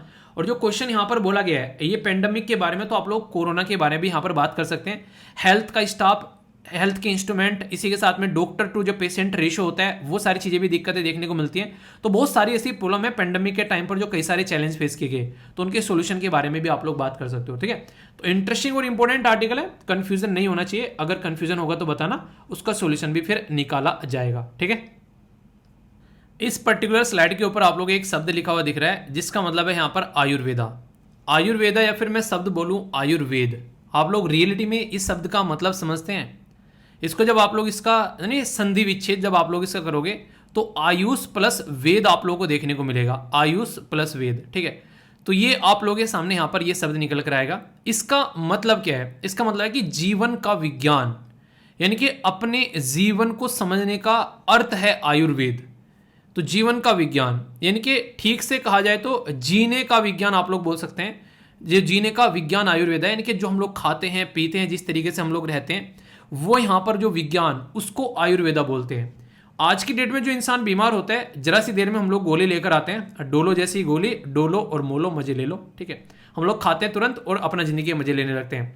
पर रियलिटी में अगर आप लोग इनके बारे में बातें करोगे, एक पैटर्न आप लोग यहाँ पर देखने को मिलेगा कि ये बीमारी थोड़ी देर के लिए ठीक कर देते हैं, लेकिन हम लोग जरा सी लापरवाही बरतते हैं तो फिर से वो बीमारी निकल के आ जाती है। पर लेकिन जब जीने के विज्ञान के थ्रू हम लोग किसी बीमारी को ठीक करते हैं तो वो बेसिकली इस तरीके से ठीक करता है कि इंसान की बीमारी को जड़ से उखाड़ने का काम करता है। तो इसलिए आप लोगों ने देखा होगा पुराने टाइम पर जो बीमारियों के बारे में हम लोग बात करते थे, वो एक तरीके से जड़ से उखाड़ने की बात करते थे, और वो भी ऐसे तरीके से ताकि हम लोग हर तरीके से स्वस्थ हो सकें। यानी कि आप लोगों ने सब सुने होंगे कि वात पित्त और इसी के साथ में कफ, इनका मतलब पता है कि इनका मतलब क्या होता है? वात पित्त और कफ का मतलब वीडियो को पॉज कर बताइए। कई बार आप लोगों ने एक बात सुनी होगी कि इंसान का अगर पेट ठीक रहे तो वो बिल्कुल ठीक रहेगा, हजारों बीमारी जो है वो इंसान के पेट से निकल कर आती है। इसीलिए रामदेव जी जो है अपना पेट नचा देते हैं जरा सी देर में, उनको कोई बीमारी नहीं है। यहाँ पर आप लोगों को 3 कंपोनेंट नॉर्मली देखने को मिलते हैं, जो कि यहाँ पर आप लोगों को बताए हैं वात पित्त और कफ के बारे में जब हम लोग बात करते हैं, ठीक है। तो जो वात जो शब्द लिया गया यहाँ पर, वो आप लोगों को अलग तरीके से प्रेजेंट करता है, पित्त अलग तरीके से प्रेजेंट करता है, इनको अलग अलग तरीके से यहाँ पर प्रेजेंट किया गया है, तो इनके बारे में पता होना चाहिए। तो वात के बारे में जब हम लोग बात करते हैं तो इसमें वायु और आकाश को देखा जाता है। वायु और आकाश को देखकर तो यहाँ पर एक तरीके से दोनों तत्व से मिलकर आप लोगों ने देखा होगा शक्तिमान पंच तत्व से बना होता है ये शरीर। तो अलग अलग क्या इंपैक्ट है? तो बॉडी के अंदर काफी ज्यादा ऑक्सीजन आप लोगों को देखने को मिलेगी। तो इसका एक तरीके से हमारी बॉडी के अंदर क्या इंपैक्ट देखने को मिलता है जब जब ऑक्सीजन लेवल गिरता है। अभी कोविड-19 के टाइम पर आप लोगों ने देखा होगा, तो वात उसी से रिलेटेड है यहाँ पर ये, ठीक है। पित्त का मतलब करते हैं तो अग्नि और इसी के साथ में जल दोनों को मिलकर जो होता है वो पित्त बना होता है, ठीक है। तो ये भी काफी इंपॉर्टेंट है हमारे शरीर के अंदर में। और जब कफ के बारे में बात करते हैं तो इसका मतलब है कि जल, पृथ्वी और जल का मिलन आप लोगों को देखने को मिलेगा। तो पंच तत्वों से मिला हुआ शरीर और उसमें क्या कमी हो रही है उसको यहाँ पर सेटल करने की कोशिश की जाती है हमारे शरीर के अंदर में। तो ये पैटर्न आप लोगों को यहाँ पर देखने को मिलेगा। तो आयुर्वेदा एक बेस्ट फॉर्म ऑफ आप लोग बोल सकते हो जिससे हम लोग इलाज कर सकते हैं। पर लेकिन इसका प्रोसीजर क्या होता है, ये थोड़ा सा डिले कर आराम आराम से चीज़ों का सोल्यूशन निकालते हैं, जिसकी वजह से कई बार हम लोग इसमें ज़्यादा इंटरेस्ट लेते नहीं है, ठीक है। तो इसी के चलते बात की जा रही है कि करंट अप्रोच जो है आयुर्वेदा की, ठीक है, तो कैसे हम लोग लेकर चल रहे हैं उसके ऊपर फोकस देना पड़ेगा। कुछ ऐसी चीजें हैं जो पुरानी हैं जिनके ऊपर हम लोग ढंग से एनालिसिस नहीं कर पा रहे हैं, उनके ऊपर ढंग से एनालिसिस करना चाहिए हम लोग को। कुछ ऐसी थ्योरीज हैं जो कि आउटडेटेड हो चुकी हैं आज की बीमारी के सामने अगर बात करें, जैसे जैसी बीमारी निकल कर आ रही है, जूनोटिक बीमारी, इबोला हो गई, कोरोना हो गई, जो कि पुराने टाइम पर हुआ भी नहीं करती थी। तो उसके हिसाब से एक प्रैक्टिकल यूज कैसे हो सकता है। जैसे कुछ दिनों पहले आप लोगों ने सुना था ना कि गाय का गोबर लगा लिया कोरोना भाग जाएगा, नाक में नींबू की बूंद डाल ली कोरोना खत्म हो जाएगा। तो इसकी वजह से ये लापरवाही और ये मिस इन्फॉर्मेशन अगर फैलाई जाती है, आप लोग मानोगे चलो उससे इलाज भी होता है, पर लेकिन सोचो कि किसी इंसान की जो बीमारी काफ़ी ज़्यादा बढ़ रखी है और वो गाय का गोबर लगा के लेटा हुआ है, नाक में नींबू का पानी डाल लिया, उसकी डेथ हो गई, तो उसकी रेस्पॉन्सिबिलिटी कौन लेगा? तो वो भी आप लोगों को समझना पड़ेगा। तो इसलिए बोलते हैं कि इंपॉर्टेंट चीज़ें तभी रहती हैं जब इंसान जिंदा रहता है। तो इसलिए जरूरी है कि एक बैलेंस बनाकर इंसान की लाइफ में चलना, और वो तब होगा तब उसको एक अच्छी हेल्थ की फैसिलिटी यहाँ पर मिल पाए। तो आयुर्वेदा की जो भी ट्रेडिशनल मेडिसिन है वो आज की नहीं है, वो हजारों साल पुरानी है, तो काफ़ी टेस्टेड चीज़ें हैं। पर लेकिन आज के टाइम की जो प्रॉब्लम है उसके ऊपर भी हम लोग को फोकस देकर चलना पड़ेगा, और कैसे उसको हम लोग को टैकल करना है वो भी हम लोग को यहाँ पर समझना पड़ेगा। इसलिए जिन एरिया में हम लोग सॉल्यूशन निकाल सकते हैं, ऑलरेडी निकाल रखा है आयुर्वेदा ने, वो बड़ी बढ़िया बात है। पर लेकिन जिस एरिया में हम लोग को अभी यहाँ पर लग नहीं रहा है कि आयुर्वेदा से उस प्रॉपर वे में प्रॉपर हम लोग चीज़ें बना पा रहे हैं, तो उसके ऊपर हम लोग को फोकस देकर चलना पड़ेगा।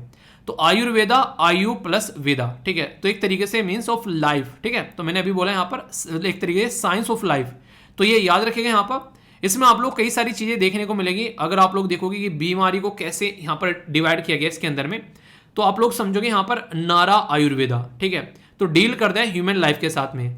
सत्व आयुर्वेदा, ठीक है, तो डील करता है एनिमल लाइफ और डिजीज के साथ में। और इसी के साथ में वृक्ष आयुर्वेदा, तो जो प्लांट्स होते हैं उसके साथ में डील करता है।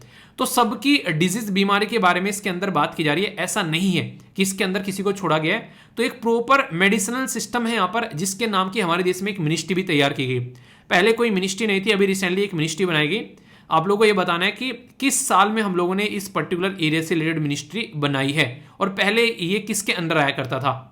इसीलिए एक शब्द बोला जाता है कि Ayurveda is not only A system of medicine, यानी कि ये दवाइयों का एक सिस्टम ही नहीं है, ये वे ऑफ लाइफ है। इसलिए कहते हैं कि आप लोगों ने कि अच्छा खाना चाहिए। मैं आप लोगों को बोलता हूँ ना, शाम को सोने से पहले अगर आप लोगों को दूध पसंद है, थोड़ा सा आप लोग एक गिलास दूध में आधा चम्मच हल्दी डालकर पी लो। सर्दी जैसे आ रही है ना, आगे आने वाले टाइम में दूध थोड़ा सा गर्म करो, उसके अंदर अदरक आप लोग डाल लेना, तो बहुत सारी चीज़ें आप लोगों को सुधरती हुई आप लोगों को नजर आएंगी। सर्दी में जब भी मौसम चेंज होता है उस टाइम पर ये सारी चीज़ें बहुत अच्छा रोल प्ले करती हैं। इलायची देखिए, इलायची का दूध क्या शानदार लगता है। इलायची पड़ी हो, अदरक पड़ी हो, भाई साहब दूध को फिर देखो क्या मजा आता है पीने में, ठीक है कि नहीं। तो देखो आप लोग इस तरीके से, तो ये सारी चीज़ें क्या हैं, ये हमारी एक तरीके से जड़ी बूटियां हैं जो कि पहले इस्तेमाल की जाती थी। आज की डेट में आप लोग खाना खाने के बाद में आधी चम्मच सौंफ खा लो, आप लोगों का पेट जो है वो हमेशा अच्छा रहेगा। ये लाइफ में इंप्लीमेंट करो यार। आप लोग बोलोगे सर क्या करते हो इनमें से कुछ एक चीज़ याद रखना, मैं आप लोगों को जितनी भी चीज़ें बोलता हूँ ना, उसमें से कोई मतलब शायद ही कोई एक आधी चीज़ होगी जो मैं नहीं करता हूँ। मेरे पास में हमेशा सौंफ रहती है। जब भी मैं लंच करता हूँ या फिर डिनर करता हूँ, मैं आधा चम्मच सौंफ खाता हूँ। वो रखी रहती है फ्रिज के ऊपर, उसमें बाकायदा मिश्री पड़ी हुई है, ठीक है, तो उसको खाता हूँ। क्योंकि ये सारी चीज़ें ऐसी हैं, अगर मैं अपने आप को नहीं थाम पाऊंगा, अपने आप को हेल्दी नहीं रख पाऊंगा, तो ये जो लेक्चर आप लोगों के पास में आता है टाइम पर, ये सारी चीज़ें हो पाती हैं, ये नहीं हो पाएंगी। मैं आधे दिन तो मैं बीमारी पड़ा रहूँगा, फिर बोलूँगा कि यार आज लेक्चर नहीं लेके आ पाऊंगा, आज मेरी तबीयत खराब है, ठीक है। तो कई बार ऐसा नहीं कि तबीयत खराब होती नहीं है, होती भी है, पर लेकिन उसको कंट्रोल भी किया जाता है। आप लोग देख सकते हैं कि पिछली बार एक बच्चे ने बोला कि सर लेक्चर जो है इतनी धीमी आवाज़ क्यों आ रखी थी, ठीक है। उस टाइम पर मुझे 102 के करीब बुखार हो रखा था, ठीक है, तो उस टाइम पर मैंने लेक्चर रिकॉर्ड किया। तो इतनी क्षमता शरीर के अंदर रहती है, बुखार होने के बाद भी लेक्चर रिकॉर्ड कर पा रहा हूँ। वो अलग बात है कि थोड़ा सा कम वॉइस में रिकॉर्ड हो पा रहा था, पर लेकिन फिर भी उस पढ़ाने में ऐसा नहीं कि मैं जबरदस्ती हो रही थी, फिर भी मजा आ रहा था मुझे पढ़ाने में। तो वो चीज़ें आप लोग के इम्यूनिटी सिस्टम के ऊपर डिपेंड करती है। तो हल्दी पियो आप लोग, ये सारी चीज़ें आप लोग लाइफ का पार्ट बना सकते हो, ठीक है। मूंगफली और मखाने आप लोग पास में रखा करो थोड़ा सा। अगर जैसे कि ड्राई फ्रूटी कैटेगरी में मूंगफली सस्ती आती है, मखाने तो मूंगफली रख लो कम से कम, बहुत ही शानदार होती है, भूख नहीं लगने देगी आप लोगों को जब पढ़ने आप लोग बैठते हो। भुनी हुई मूंगफली वैसे मत लाना, वो जो बेसन चढ़ी हुई लेकर आते हो वहाँ से, नहीं, कच्ची मूंगफली लाओ, तवे पे डालो उसको या फिर पैन में डालो, उसको भून लो अपने आप आराम से हल्का सा। अगर आप लोगों को सूखा भून लो, सूखा ज़्यादा बेटर रहेगा। आप लोग ना पॉकेट में भी डाल के चले जाओ, चबाते रहो। और या फिर थोड़ा सा और इंटरेस्ट लेना है तो हल्का सा उसमें आप लोग जो नमक वमक डाल के, अपना जो घी भी डाल के, उसको फिर इंटरेस्टिंग में वो फिर चखना हो जाएगा तो वो अलग लेवल पे आप लोगों का पहुंच जाएगा, ठीक है। तो ये जरूरी है। तो हमारी कंट्री में जो प्रैक्टिस की जाती है आयुर्वेदा की, तो इंडियन काउंसिल ऑफ जो इंडियन मेडिकल काउंसिल है, उसके द्वारा आयुर्वेदी, यूनानी और जो सिद्धा है, इसके ऊपर काम किया गया ताकि दो चीज़ों पर हम लोग फोकस कर सकें। वो दो चीज़ें क्या हैं? आयुर्वेदा, यूनानी और सिद्धा दो चीज़ों पर फोकस करती है। एक तो प्रिवेंट करना और दूसरा क्योर करना। मतलब prevention is better than cure, ये शब्द आप लोगों ने हजारों बार मेरे मुंह से सुना होगा। इसका मतलब है कि कोई बीमारी अगर है तो आप लोग उसको होने से पहले अगर रोक लो तो प्रिवेंशन हो गया, पर लेकिन अगर हो गई है फिर इलाज करना है तो फिर आप लोगों को क्योर करनी पड़ेगी। इसलिए बोलते हैं कि बीमारी होने से पहले जो आप लोग लेते हैं डोज, उसको वैक्सीन बोलते हैं। कोविड-19 की बीमारी से पहले सबको वैक्सीनेशन दिया गया, मेडिसिन नहीं दी गई, क्योंकि मेडिसिन जो होती है वो बीमारी होने के बाद दी जाती है। तो प्रिवेंशन के टाइम पर वैक्सीनेशन, और जब बीमारी हो जाती है तो क्योर करना है इलाज का, तो उस टाइम पर आप लोगों को मेडिसिन, ठीक है। तो ये है। तो प्रिवेंशन का जो कंपोनेंट होता है वो काफ़ी इंपॉर्टेंट है। उसमें आप लोगों को एक सोशल हाइजीन बना के रखना पड़ेगा, साफ सफाई, एक्सरसाइज डेली करनी पड़ेगी, टाइम पे सोना, टाइम पे उठना पड़ेगा। अपने शरीर को मेंटेन करना भी एक टफ काम है भाई साहब, उसके ऊपर टाइम देना पड़ेगा आप लोगों को। अच्छा, एक क्वेश्चन पूछूं मैं आप लोगों से, जब आप लोग बाथरूम के अंदर नहाने जाते हो, कितने ऐसे लोग हैं जो कि अपनी एडियो को डेली साफ करते हैं? जो एडी नहीं होती है, पंजे, और पंजों के आगे जो जो पंजा है आप लोगों का, जिसमें 5 उंगलियां हैं, किसी को 6 हो तो आप लोग 6 काउंट कर लेना, उनके बीच में जो जगह होती है, पंजे के अंदर जो जगह नहीं होती अंगूठे के और उंगलियों के बीच में, कितने ऐसे लोग हैं डेली उनमें उंगलियां डाल डाल के उसको साफ करते हैं? आप लोग खुद बताइए। अपने शरीर को साफ रखना भी एक बहुत बड़ी कला है। बहुत सारे लोग ऐसे हैं, बाथरूम में गए, पानी डाला, बस कमर पे हल्का सा, हाथ पे, सर पे हाथ फेरा, मुंह पे हाथ फेरा, मुंह को चमका लिया, बस रगड़ लिया, बाकी पार्ट ऐसे ही छोड़ रखा है। फिर शरीर में कहीं दांत होते घूम रहे हैं, कहीं कुछ हो रहा है। तो ये सारी चीज़ें आप लोगों को पता होनी चाहिए। छोटी छोटी चीज़ें यार, ये स्कूल में नहीं पढ़ाई जाती, कहीं पे दिक्कत है, ठीक है, और अक्सर घर वाले भी नहीं बताते हैं। तो इनको भी आप लोग अपनी लाइफ का पार्ट बनाइए। तो क्यूरेटिव एस्पेक्ट की बात की जा रही है आयुर्वेदा की, ये रियलिटी में है, आप लोगों ने देखा होगा। मतलब इन चीज़ों को इग्नोर करते हैं। एक अंडरवियर, खासकर लड़कों के लिए मैं बातें बोल रहा हूँ, अंडरवियर अपना हमेशा अपने आप धोना है, ठीक है, ये बात अपने साथ ध्यान रखिए। कम से कम एटलीस्ट अपना अंडरवियर आप लोग खुद से धुलना है, ऐसे नहीं कि नहाए और अंडरवियर डाल दिया कि मम्मी धुल देना, ठीक है। ये आप लोग आदत बना लीजिए। कुछ ऐसी आदतें हैं, ये अपना बेड उठते ही, जैसे मॉर्निंग में उठते हैं, अपना बेड आप लोगों को अपने आप से तैयार करना है।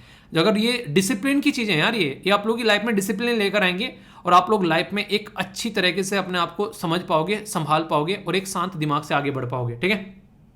तो ये सारी बातें हैं, इनको लाइफ में लेकर आओ, और यही आयुर्वेदा है जो मैं आप लोगों को बता रहा हूँ। ये वे ऑफ लाइफ है बेसिकली, जिनके बारे में मैं आप लोगों से बात कर रहा हूँ, ठीक है। तो इसको आप लोग समझ सकते हैं। की चैलेंज कई सारे फेस किया था मॉडर्न वर्ल्ड में। एक तो कई सारे बात बोलते हैं कि यार ये आउटडेटेड हो चुका है, जैसे नहीं हम लोग मम्मी पापा को बोलते हैं कि तुम क्या समझो, अरे माँ बाप है वो तुम्हारे, जिस जिंदगी को तुम जी रहे हो ना वो जी कर आ चुके हैं। तो इसलिए शेयर कर लिया करो उनसे आराम से। आउटडेटेड आइडियाज बोलने लगते हैं, पुराना आयुर्वेदा है, आउटडेटेड है, इनइफेक्टिव ट्रीटमेंट है इमरजेंसी केसेस के लिए। बोल सकते हैं कि थोड़ा सा इलाज देर में करते हैं, पर लेकिन ऐसा नहीं कि इनफेक्टिव आप लोग बोल दो कंप्लीटली। लैक ऑफ आप लोगों के अंदर होमोजेनिटी देखने को मिलेगी, वो नहीं कुछ पर्टिकुलर डिफाइन नहीं है कौन सी जड़ी बूटी कौन सा काम कर सकती है, ठीक है। कई बार मिसलीडिंग प्रोपेगेंडा, ये काफी खतरनाक है। ये जो एक तरीके से ना मिस इन्फॉर्मेशन फैलाई जाती है, वो कई सारे लोगों को ले डूबती है। तो इसके ऊपर तो काम करना काफी ज्यादा जरूरी है। इसी के साथ में अगर बात करें इनिशिएटिव्स के, तो डेवलपमेंट ऑफ आयुर्वेदा के बारे में बात करते हैं। तो नेशनल आयुष मिशन आप लोगों को देखने को मिलते हैं, आधार क्रांति मिशन, ठीक है। इसी के साथ में new portal on Ayush sector के ऊपर, ACCR पोर्टल आयुष, जो यहाँ पर संजीवनी ऐप बनाया गया यहाँ पर। तो गवर्नमेंट ने कोई कमी छोड़ी नहीं है, कमी कसर कोई छोड़ी नहीं है कि आप लोगों तक चीजों को पहुंचाया जाए, पर लेकिन अब आप लोगों को देखना है कैसे यहाँ पर काम करना है। एक छोटा सा और आप लोगों को यहाँ पर एक स्लाइड है जो कि काफी इंपॉर्टेंट है। इसमें बताया गया कि इंडिया का जो मेडिसिन सिस्टम है कितने पुराना है। यहाँ पर आयुर्वेदा कितना है, सिद्धा कितना है, यूनानी कितना है, योगा और नेचुरोपैथी, और ये बेसिकली होम्योपैथी। तो इसमें पुरानापन आप लोगों को देखने को मिलेगा, कब से इनको इस्तेमाल किया जा रहा है। तो ये आप लोग यहाँ पर देखते हैं। तो नॉलेज जो है वो हम लोग ले रहे हैं, और इसी की नॉलेज को हम लोग आज के में कोशिश कर रहे हैं कि इसको कम से कम एक डिजिटल फॉर्म में लेकर आएं, क्योंकि कल को चलकर कई सारे लोग आते हैं उठकर पता नहीं कहाँ से सोचकर और बोलते हैं हम लोगों ने ये चीज़ खोज डाली, तो उससे थोड़ा सा डिस्टेंस बनाकर रखनी है। तो उसके चलते इस नॉलेज को हम लोग को प्रॉपर लेकर आना पड़ेगा, और सिस्टमेटिक वे में इसको लोगों तक पहुंचाना भी पड़ेगा, ठीक है। तो ये सारी बातें हैं। कुछ और पॉइंट्स भी यहाँ पर डाले गए स्लाइड के अंदर में, हल्का सा स्लाइड डाउनलोड कर लिया करो यार। इसके अंदर और भी कई सारी चीज़ें मैं ऐसी डाल देता हूँ कि मैंने कहा बाद में भी अगर पढ़ने बैठो तो आप लोग समझने बैठो, कल को समझना हो आप लोगों को आयुर्वेदा एलोपैथी में क्या क्या डिफरेंस है, तो उसके लिए भी कुछ लिखने के लिए भी आ जाए। तो कई सारी स्लाइड में इसके अंदर डाल देता हूँ एक्स्ट्रा, जो मुझे लगती रहती है ना कि चलो ये भी डाल देनी चाहिए। तो इनको आप लोग देख लिया करो यार, PPT को जरूर डाउनलोड किया करो आप लोग, कम से कम एटलीस्ट एक बार नजर डाल लिया करो डाउनलोड करके, ठीक है। ये क्योंकि बहुत सारी चीज़ें ऐसी रहती हैं। मेरे पास कई सारे बच्चे बोले हैं 1.5 घंटा सर बहुत ज़्यादा टाइम हो जाता है। मेरा बस चले ना, मैं 2 घंटे 3 घंटे लेक्चर को बना दूं। जब ढंग से चीज़ें एक्सप्लेन करने में मन लगता है ना, तब चीज़ें पढ़ने में मजा आता है और पढ़ाने में मजा आता है, ठीक है। तो वो चीज़ें होती हैं, पर लेकिन वही है, ज़्यादा लिमिटेशन थोड़ा सा वो नहीं हो जाएगा फिर कि सारी चीज़ें स्पून फीडिंग हो गई बिल्कुल ही। तो कोशिश करो कि कुछ चीज़ें जो पढ़ ली जाती हैं उनको खुद से भी आप लोग एनालाइज किया करो। इसीलिए एक ढांचा आप लोगों को मैं प्रोवाइड करा देता हूँ, क्वेश्चन आप लोगों को दे देता हूँ, प्रैक्टिस के लिए क्वेश्चन आप लोगों को प्रोवाइड करा देता हूँ। अब आप लोगों की रेस्पॉन्सिबिलिटी है थोड़ा सा आप लोग भी उसके ऊपर फोकस करें, ठीक है। जैसे क्वेश्चन है कि इनिशिएटिव क्या है यहाँ पर, डेवलपमेंट ऑफ आयुर्वेदा। तो कौन कौन से यहाँ पर है ये इनिशिएटिव के नाम है, तो ये आंसर आप लोगों को देने हैं। तो नेशनल जो आयुष मिशन होगा, आधार क्रांति मिशन हो गया, न्यू पोर्टल ऑन आयुष, जो सेक्टर हो गया, एसीसी पोर्टल या आयुष संजीवनी ऐप हो गया। तो ये सारे के सारे अभी आप लोगों को बताएं, तो आंसर यहाँ पर इसका डी हो गया। ठीक है, इस तरीके से समझ सकते हैं। नेक्स्ट यहाँ पर बात की जा रही है नारा आयुर्वेदा, सत्व आयुर्वेदा, इसी के साथ में यहाँ पर ये वृक्ष आयुर्वेदा। तो ये किस किस से रिलेटेड है? जैसे बोला ना कि इंसान से रिलेटेड है या फिर जानवर से रिलेटेड है या फिर जीव जंतु पेड़ पौधे से रिलेटेड है। तो इसके बारे में डायरेक्ट क्वेश्चन आप लोगों के सामने आ जाएगा और पूछ लेंगे, आप लोगों को मैच करना है पेयर में। तो ये ऐसे क्वेश्चन आप लोगों से पूछे जा चुके हैं यार एग्जाम में डायरेक्टली। अभी आप लोग देखिए कितना अच्छा क्वेश्चन है यहाँ पर ये। तो आंसर क्या है? आंसर यहाँ पर ए सही है। ठीक है, क्या सही है? ए। सत और जो वृक्ष, वृक्ष तो आप लोग नाम से समझ सकते हैं, वृक्ष के बारे में बात की जा रही है, तो एनिमल थोड़ी ना होगा, वृक्षा। ठीक है, तो नाम से ही समझ सकते हैं। तो ये दोनों स्टेटमेंट दोनों के उल्टे कर दिए यहाँ पर। तो वन पेयर सही हो गया बस ओनली, और ये हो गया आप लोगों का आंसर राइटिंग का क्वेश्चन। ठीक है, तो इसको आप लोगों को देखना है। बात की जा रही है कि how is government of India protecting the traditional knowledge of medicine from जो patenting by the pharmaceutical companies, यानी कि ऐसे नहीं कि हल्दी जो है वो इम्यून सिस्टम को बढ़ाती है। ठीक है, तो यहाँ पेटेंट कर रहे हैं फ्रांस में, भाई साहब हल्दी जो है इम्यून सिस्टम को बढ़ाती है। फ्रांस में, शायद यूके में। हमने बोला ओ भाई, हमारे बाबा दादा नाना नानी पता नहीं कब कब बता के चले गए, तुमको लग रहा है तुम लोगों ने कुछ नया खोज दिया तो गलत बात है ये। तो हम लोगों ने बोला कि डिजिटल फॉर्म में लेके आओ भाई, ये तो नए नए पेटेंट बना रहे हैं बिना सर पैर वाले हमारी ट्रेडिशनल नॉलेज के। तो इसके चलते यहाँ पर हम लोगों ने ट्रेडिशनल नॉलेज के बारे में बातें करना स्टार्ट कर दी, ताकि सिचुएशन को डिजिटल फॉर्म में लाया जा सके और कोई भी सर्च करे तो उसके सामने खुलकर आ जाए कि ये ले तुम्हारे सामने पूरा डेटा है। ठीक है, तो ये है इसके बारे में। क्वेश्चन 2019 में पूछा जा चुका है, हवा में बातें नहीं कर रहा हूं मैं ठीक है, आंसर राइटिंग में क्वेश्चन बन चुके हैं यहाँ पर ये।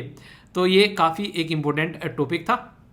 फीडबैक जरूर दे दिया करो यार, जैसा भी आप लोगों को लगता है, और क्वेश्चन अगर लगता है कोई डाउट है तो उसको भी पूछ लिया करो। ठीक है, तो ये आप लोगों को बताना है। ठीक है, जो भी क्वेश्चन पूछता हूँ, कौन है आज के डेट में मिनिस्ट्री आयुर्वेदा के मिनिस्टर कौन है, ये भी आप लोग क्वेश्चन बताना है। तो देखता हूँ सही आंसर कौन देता है। ओके, ये मनीष भाई साहब हैं, इनके द्वारा ये कमेंट लिया गया, कह रहे सर जी रात केबीसी में कमाल हो गया। कमाल क्या हो गया? 20 क्वेश्चन पूछे गए, 20 क्वेश्चन में से 12 के ज़्यादा से क्वेश्चन जो है वो सारे वीडियो से आ रखे थे। तो सारे कई सारे क्वेश्चन इनके द्वारा यहाँ पर लिखे भी गए हैं। ठीक है, तो यार मैं इसीलिए कहता हूँ कि आप लोग अगर प्रॉपर लेक्चर आप लोग सुनोगे ना, आप लोग ये लेक्चर खुद भी सुन सकते हो, उस इंसान को भी रिकमेंड कर सकते हो जो केबीसी देखता है। सोचो आप लोगों ने किसी को बताया कि लेक्चर देख लेना और वो केबीसी में जीत गया। ठीक है, फिर उसको बोलना आधे पैसे तुम्हारे आधे मेरे। ठीक है मतलब सोचो कि आप लोग एक तरीके से ज्ञान जो है वो फैला सकते हो। तो अच्छी चीज़ें बांटने से बढ़ती है। अगर आप लोगों को लगता है कि लेक्चर के अंदर कुछ ऐसा है जो बांटा जा सकता है, तो या तो खुद से जो पढ़ते हो आप लोग एक बार शेयर कर दिया करो किसी के साथ में, आप लोग पढ़ा दिया करो किसी को। तो ये कुछ ऐसी चीज़ें हैं जो आप लोग खुद से अपने लेवल पे कर सकते हैं। ठीक है, बिना बोले ये काम आप लोग कर सकते हैं कि हाँ यार ये इंसान को फायदा पहुंचाएगा, नहीं कि जरूरतमंद तक वो चीज़ें पहुंचाना। ठीक है, तो ये है कुछ बातें। अब यहाँ पर कुछ ऐसे टॉपिक्स हैं जो कि इंपॉर्टेंट टॉपिक हैं, वनडे टाइप के एग्जाम में डायरेक्ट क्वेश्चन आप लोग के बन सकते हैं, ऑब्जेक्टिव टाइप क्वेश्चन जहाँ पर आते हैं। जैसे आप लोगों से पूछ ले कि 1267 ये एक पर्टिकुलर, ये एक यूएन सिक्योरिटी काउंसिल के अंदर एक कमेटी आप लोग बोल सकते हैं इसको, ये किससे रिलेटेड है, तो इसके ऊपर क्वेश्चन पूछ लिया जाएगा। तो ये है यहाँ पर फूफा जी, किसके फूफा जी? पाकिस्तान के फूफा जी 1267 यहाँ पर ये यूएन सिक्योरिटी काउंसिल के अंदर में अल-कायदा या फिर ये उससे रिलेटेड जो भी टेररिस्ट हैं यहाँ पर, उनके बारे में यहाँ पर ये कमेटी है। इसमें जब भी टेररिस्ट डालने की बात करता है, इंडिया और यूएसए ने भी कोशिश की यहाँ पर साजिद मीर को डालने की। चाइना आ गया, चाइना बोला ये मेरा बच्चा है, तो यहाँ पर सब समझ गए। इंडियन मूवी देखिए सनी देओल की, तो वो रहता है शंकर सिंघानिया, कह रहा है जमीन शंकर की हो चाहे जमीन शंकर की हो, उस शंकर की हो, तो वही बात है कि ये ज़मीन मुझे चाहिए। तो सनी देओल कहता है कि मैं तुझे इसलिए जिंदा रखे हूँ जब तक मुझे तेरा रिलेशन जो है शंकर सिंघानिया के साथ में प्रूफ नहीं कर देता। जिस दिन पता चल गया उसी दिन तो गया। तो यहाँ पर कहीं ना कहीं चाइना खुद अपने आप ये बोल कर कि हाँ बेसिकली इसको सैंक्शन लगा कर ये बता देता है कि मैं टेररिस्ट को सपोर्ट कर रहा हूँ। क्यों? क्योंकि वो टेररिज्म जो है वो दुनिया में फैलाते हैं और पाकिस्तान को उसको यूज़ करता है, पाकिस्तान को जैसे इजराइल को यूएसए यूज़ करता है, ऐसे ही यहाँ पर नॉर्थ कोरिया को और पाकिस्तान को जो है यूज़ करता है कौन? चाइना। तो सबके खेल हैं यार, बहुत बड़े बड़े इंटरनेशनल लेवल के खेल। ठीक है, तो इसलिए समझ सकते हैं बड़े बड़े जादूगर हैं। यहाँ पर क्या होता है, अगर बैन लगा दिया जाए तो उस इंसान का पैसा, आने जाना या फिर उसका जो भी हथियार खरीदने का तरीका, वो सारी चीज़ें खत्म कर दी जाती हैं, बैन कर दी जाती हैं। कोई उसको ये बेचेगा नहीं, अगर कोई बेचेगा तो उसके ऊपर भी सैंक्शन लगा दिए जाएंगे। तो किसी को बैन करना ये काफ़ी फायदेमंद रहता है। ठीक है, 1999 में यहाँ पर ये जो कमेटी है ये बेसिकली बनाई गई थी ताकि यहाँ पर तालिबान या फिर कोई भी ऐसा नहीं गंदा कोई इंसान है सोसाइटी को गलत तरीके से ट्रीट कर रहा है, उसको रोका जा सके। आज की डेट में यहाँ पर इस्लामिक स्टेट और सीरिया एंड इराक, ये सारी चीज़ें आप लोगों को देखने को मिलती है। अल-कायदा या ग्रुप को इंडिविजुअल, तो इनको इसमें डाल दो, तो डालने के बाद में डब्बा बंद कर दो, उसके बाद में पड़ा रहने दो। हालांकि ये चीज़ें कहने के लिए है, पर लेकिन खुले तौर पर वो उसका फिर एक तरीके से सपोर्ट नहीं कर पाएगा। वैसे तो वो फिर भी कोई ना कोई कहीं ना कहीं से उसको ऑक्सीजन मिलती रहेगी, पर खुल्लम खुल्ला नहीं कहते, एक तरीके से कुछ भी हो जाए भाई साहब खुल्लम खुल्ला सपोर्ट कर रहा है, तो खुल्लम खुल्ला वो सपोर्ट होना यहाँ पर बंद हो जाएगा। तो ये फायदा है इसका, ठीक है। तो फायदा तो है, ऐसा तो है नहीं कि हम लोग बोलते फायदा बिल्कुल नहीं है। तो सुबह उठने के फायदे तो हैं भाई साहब, अगर सुबह टाइम पर उठ रहे हो, ठीक है। पूरा दिन आप लोगों के पास में, एक बच्चा कह रहा है कि सर सुबह उठकर आपने ज़िंदगी बदल दी मेरी। मैंने क्या बदल दी यार, उठ तुम रहे हो, ठीक है, अलार्म तुम लगा रहे हो, सारे काम तो तुम खुद से कर रहे हो, ठीक है। तो सारे काम तो आप लोग खुद से कर रहे हो, तो मैं तो बस एक मीडियम बनाऊँ छोटा सा। आई होप कि आप लोगों को फ़ायदा पहुँचा रहा है, वरना तो करना तो आप लोगों ने है ना। एक बच्चा कह रहा है सर, और एक अच्छी बात है कि रुझान आ रहे हैं आजकल बहुत सारे अच्छे स्टोरी लिखना बंद कर दिया बहुत सारे लोगों ने। वो कह रहे हैं सर अब टाइम पर उठ रहे हैं, स्टोरी नहीं लिखेंगे, ठीक है। ये मुझे पर्सनली काफ़ी अच्छा लगा, ठीक है। आर्टिकल 145 जिसके बारे में मैंने आप लोगों से पूछा था, कॉन्स्टिट्यूशन बेंच के बारे में यहाँ पर ये बात करता है, याद रखिएगा। तो इसके बारे में यहाँ पर बात की गई कि कोई भी एक छोटी बेंच के बाद में कोई बड़ी बेंच अगर कोई डिसीजन देती है, तो वो डिसीजन, बड़ी बेंच का जो डिसीजन वो आप लोगों का मान्य होगा। और यहाँ पर कोई इंडिविजुअल जज जो है वो अगर उसके साथ में सेटिस्फाई नहीं होता है, वो अपना जजमेंट अलग रखना चाहता है, तो वो भी अपना जजमेंट जो है वो अलग रख सकता है। ऐसी बात यहाँ पर नहीं है। मैं आप लोगों को मुद्दा समझाता हूँ। मान लीजिए आज के दिन में सुप्रीम कोर्ट के द्वारा कोई जजमेंट दिया गया, और वो जो जजमेंट दिया गया वो 5 जज की बेंच के द्वारा दिया गया। आगे चलकर फिर 7 जज की बेंच यहाँ पर आ गई, या फिर 9 जज की बेंच यहाँ पर आ गई। तो यहाँ पर क्या होगा, फिर यहाँ पर पुराने वाले को एनालिसिस किया जाएगा। पर ऐसा नहीं कि यहाँ पर कोई इंसान बोले कि मैं इससे सहमत नहीं हूँ, तो कोई सहमत नहीं है तो वो सहमत अपनी एक तरीके से मना कर सकता है कि सहमत नहीं है, नहीं कि फोर्स किया जाएगा कि तुमको ऐसा ही बोलना है, ठीक है। इंपॉर्टेंट मुद्दा यहाँ पर ये कि 5, 7, 8, 5, 7, 9, 11 13 क्यों ही होते हैं ओड नंबर, क्योंकि अगर मान लीजिए 5 जज हैं तो 5 में से 2 एक साइड में हो गए, 3 एक साइड में हो गए। तो यहाँ से ऐसा होगा कि यहाँ पर कि एक मेजोरिटी का डिसीजन माना जाएगा। तो ऐसा बोल सकते हैं 2 असहमत हो गए, यहाँ पर 7 हैं तो यहाँ पर 7 में से मान लीजिए 4 एक तरफ हो गए, 3 एक तरफ हो गए। तो डिसीजन लेने में हेल्प मिल जाती है एक तरीके से। ऐसा नहीं कि 8 हो गए, 4 एक तरफ हो गए, 4 एक तरफ हो गए, क्या डिसीजन ले। तो इसलिए यहाँ पर ये नंबर आप लोगों को देखने को मिलता है, ठीक है। आर्टिकल 145 है, ये याद रखिएगा, एक इंपॉर्टेंट आर्टिकल है, कई बार क्वेश्चन भी यहाँ पर बन जाते हैं, तो कंफ्यूजन आना नहीं है, ओके। नेक्स्ट जो इंपॉर्टेंट न्यूज निकल कर आ रही है, यह है इंटरनेशनल जो फाइनेंस कॉर्पोरेशन है, वर्ल्ड बैंक का ग्रुप का पार्ट है यहाँ पर। ये क्यों न्यूज में है समझते हैं अभी यहाँ पर इसके बारे में। हमारी कंट्री की फाइनेंस मिनिस्टर निर्मला सीतारमण जी, तो जो कि अभी आईएएस को डांट नहीं रही थी, ट्रोल हो गई थी, आईएएस को जाकर सुना रही हैं। हद हो जाती है कई बार तो। पूरे कंट्री में ट्विटर पर पता नहीं कहाँ कहाँ ट्रोल हो गई वो फिर, ठीक है। फाइनेंस मिनिस्टर जी के द्वारा वर्ल्ड बैंक से रिक्वेस्ट किया कि देख भाई वर्ल्ड बैंक यार थोड़ी हमारी सुन ले। वर्ल्ड बैंक ने बोला क्या सुनना है बताओ जल्दी। उन्होंने बोला कि जो प्राइवेट सेक्टर इन्वेस्टमेंट है, खासकर तेरी आम जो है इंटरनेशनल फाइनेंस कॉर्पोरेशन, ठीक है, तो स्केल अप कर उसकी लैंडिंग, थोड़ा पैसा वैसा दे यार, हमारे देश में कमी चल रही है कोविड-19 के चलते, टैक्स वैक्स आ नहीं रहा है, तो थोड़ा सा सपोर्ट प्रोवाइड कराओ यार। तो यहाँ पर हेल्प करो डेवलपिंग कंट्री की, ताकि बढ़ सकें, सस्टेनेबल ग्रोथ ला सके, हम लोग इन्वेस्टमेंट कर सकें, जॉब क्रिएट हो सकें। यार तुम कर ही नहीं रहे हो कुछ। तो उसने बोला ठीक है देखता हूँ, अपने पापा से जाकर बोलता हूँ, ठीक है, यानी कि वर्ल्ड बैंक से जाकर बोलता हूँ। पर वो बोले कि वर्ल्ड बैंक से ही बोला है मैंने कि ये काम करो, तो ठीक है यार करते हैं। आप तो बिल्कुल ही सर पे चढ़ के आगे। टोटल वर्ल्ड बैंक की आप लोगों को 5 आर्म देखने को मिलती है। International bank for reconstruction and development 1, international development agency 2, multilateral investment guarantee agency 3, international centre for settlement of जो यहाँ इन्वेस्टमेंट ऑफ डिस्प्यूट 4, और यहाँ पर वॉशिंगटन कन्वेंशन भी इसको कई बार बोला जाता है, ठीक है। इसकी जो लास्ट वाली जो ब्रांच है, इसका हमको कोई जरूरत नहीं है। हम लोग बोलते हैं भाई साहब अपनी ज़िंदगी अच्छे से एंजॉय कर रहे हैं, हमारे देश में ऑलरेडी कोर्ट है दुनिया भर के, सुप्रीम कोर्ट, हाई कोर्ट, सारे हम लोग उन पे अपना इलाज करवा लेते हैं। तुम्हारे ज़रूरत नहीं है तुम्हारे सेटलमेंट की, ठीक है। तो ये हम लोग इसका पार्ट नहीं है। ये क्वेश्चन ऑलरेडी एग्जाम में पूछा जा चुका है, ठीक है। तो छोटे छोटे क्वेश्चन होते हैं यार, बातों बातों में से निकल जाते हैं, इसीलिए बोलता हूँ ध्यान से रेगुलर सुनोगे ना तो कोई क्वेश्चन छूटने नहीं दूंगा। बस आप लोगों को थोड़ा सा इंटरेस्ट लेके सुनना है और हल्का सा उसको रिविजन कर लेना है, ठीक है। तो इसके बारे में आप लोग थोड़ा सा देखिए। अर्बन कोऑपरेटिव बैंक्स के बारे में बात की जा रही है, ठीक है। कोऑपरेटिव सोसाइटीज़ के बारे में आप लोगों को पता है, कोऑपरेटिव सोसाइटीज़ के बारे में मैंने आप लोगों से कई बार डिस्कस किया है, ठीक है। शब्द याद रखिएगा, कोऑपरेटिव सोसाइटी। बेसिकली अगर यहाँ पर बात की जाए तो सबसे इंपॉर्टेंट मुद्दा यहाँ पर आता है कि कोऑपरेट कर हम लोगों को काम करना है एक दूसरे के साथ में, एक ऐसी सोसाइटी यहाँ पर बनाई जाती है। तो इसके चलते कई बार आप लोगों से क्वेश्चन भी यहाँ पर पूछ ले जाते हैं, जैसा मैंने आप लोगों को बताया कोऑपरेटिव सोसाइटीज़ के बारे में अगर कोई आप लोगों से पूछे तो कुछ बेसिक पॉइंट मैं आप लोगों को बता देता हूँ। कई बार क्वेश्चन बन जाते हैं, जैसे कि किस कॉन्स्टिट्यूशन अमेंडमेंट कर कोऑपरेटिव सोसाइटीज़ को लाएगा, तो 97th कॉन्स्टिट्यूशन अमेंडमेंट किया गया। कब किया गया? 2011 में किया गया। कोऑपरेटिव सोसाइटीज बना दी गई। कहां पर डाला गया कोऑपरेटिव सोसाइटीज को? एक जगह नहीं डाला गया, कई जगह डाला गया। जैसे कि आर्टिकल 19 में फर्स्ट में सी का मतलब कोऑपरेटिव सोसाइटी, याद रख लेना, ठीक है। Directive principle of state policy, ये तो कहां पर हो गया? ये तो पार्ट 3 में हो गया, फंडामेंटल राइट में। सेम पैटर्न में आप लोगों को देखने को मिलेगा डीपीएसपी में पार्ट 4 के अंदर में। आर्टिकल 43B, ये यूपीपीसीएस के अंदर क्वेश्चन पूछा गया था डायरेक्ट, अभी लास्ट वाले में, ठीक है। पार्ट अगर 9 के बी में आप लोग जाएंगे तो कोऑपरेटिव सोसाइटीज के बारे में यहां पर मेंशन किया गया है, इस तरीके से समझ सकते हैं। स्टेट लिस्ट के अंदर में आती है कोऑपरेटिव सोसाइटीज, जब लिस्ट के बारे में आप लोग बात करते हैं। आप लोगों को पता है 9 में पंचायत, 9A के अंदर में म्यूनिसिपैलिटी और 9B के अंदर में कोऑपरेटिव्स। तो ये बेसिक चीजें हैं यहां पर लेकिन हम लोग क्या बात कर रहे हैं? हम बैंक्स के बारे में बात कर रहे हैं। बैंक को दो तरीके से आप लोग देखते हैं। एक तो बैंक ऐसा जो कि किसी पर्टिकुलर स्टेट के अंदर में हो, वो तो अलग हो गया। एक ऐसा बैंक की जो कई सारे स्टेट के अंदर में हो। तो यहां पर मल्टी स्टेट कोऑपरेटिव बैंक्स जो होता है उसके लिए कानून है, 2002 में लाया गया। और स्टेट कोऑपरेटिव सोसाइटीज एक्ट जो है वो पर्टिकुलर स्टेट के अंदर में यहां पर रजिस्टर किया जाता है।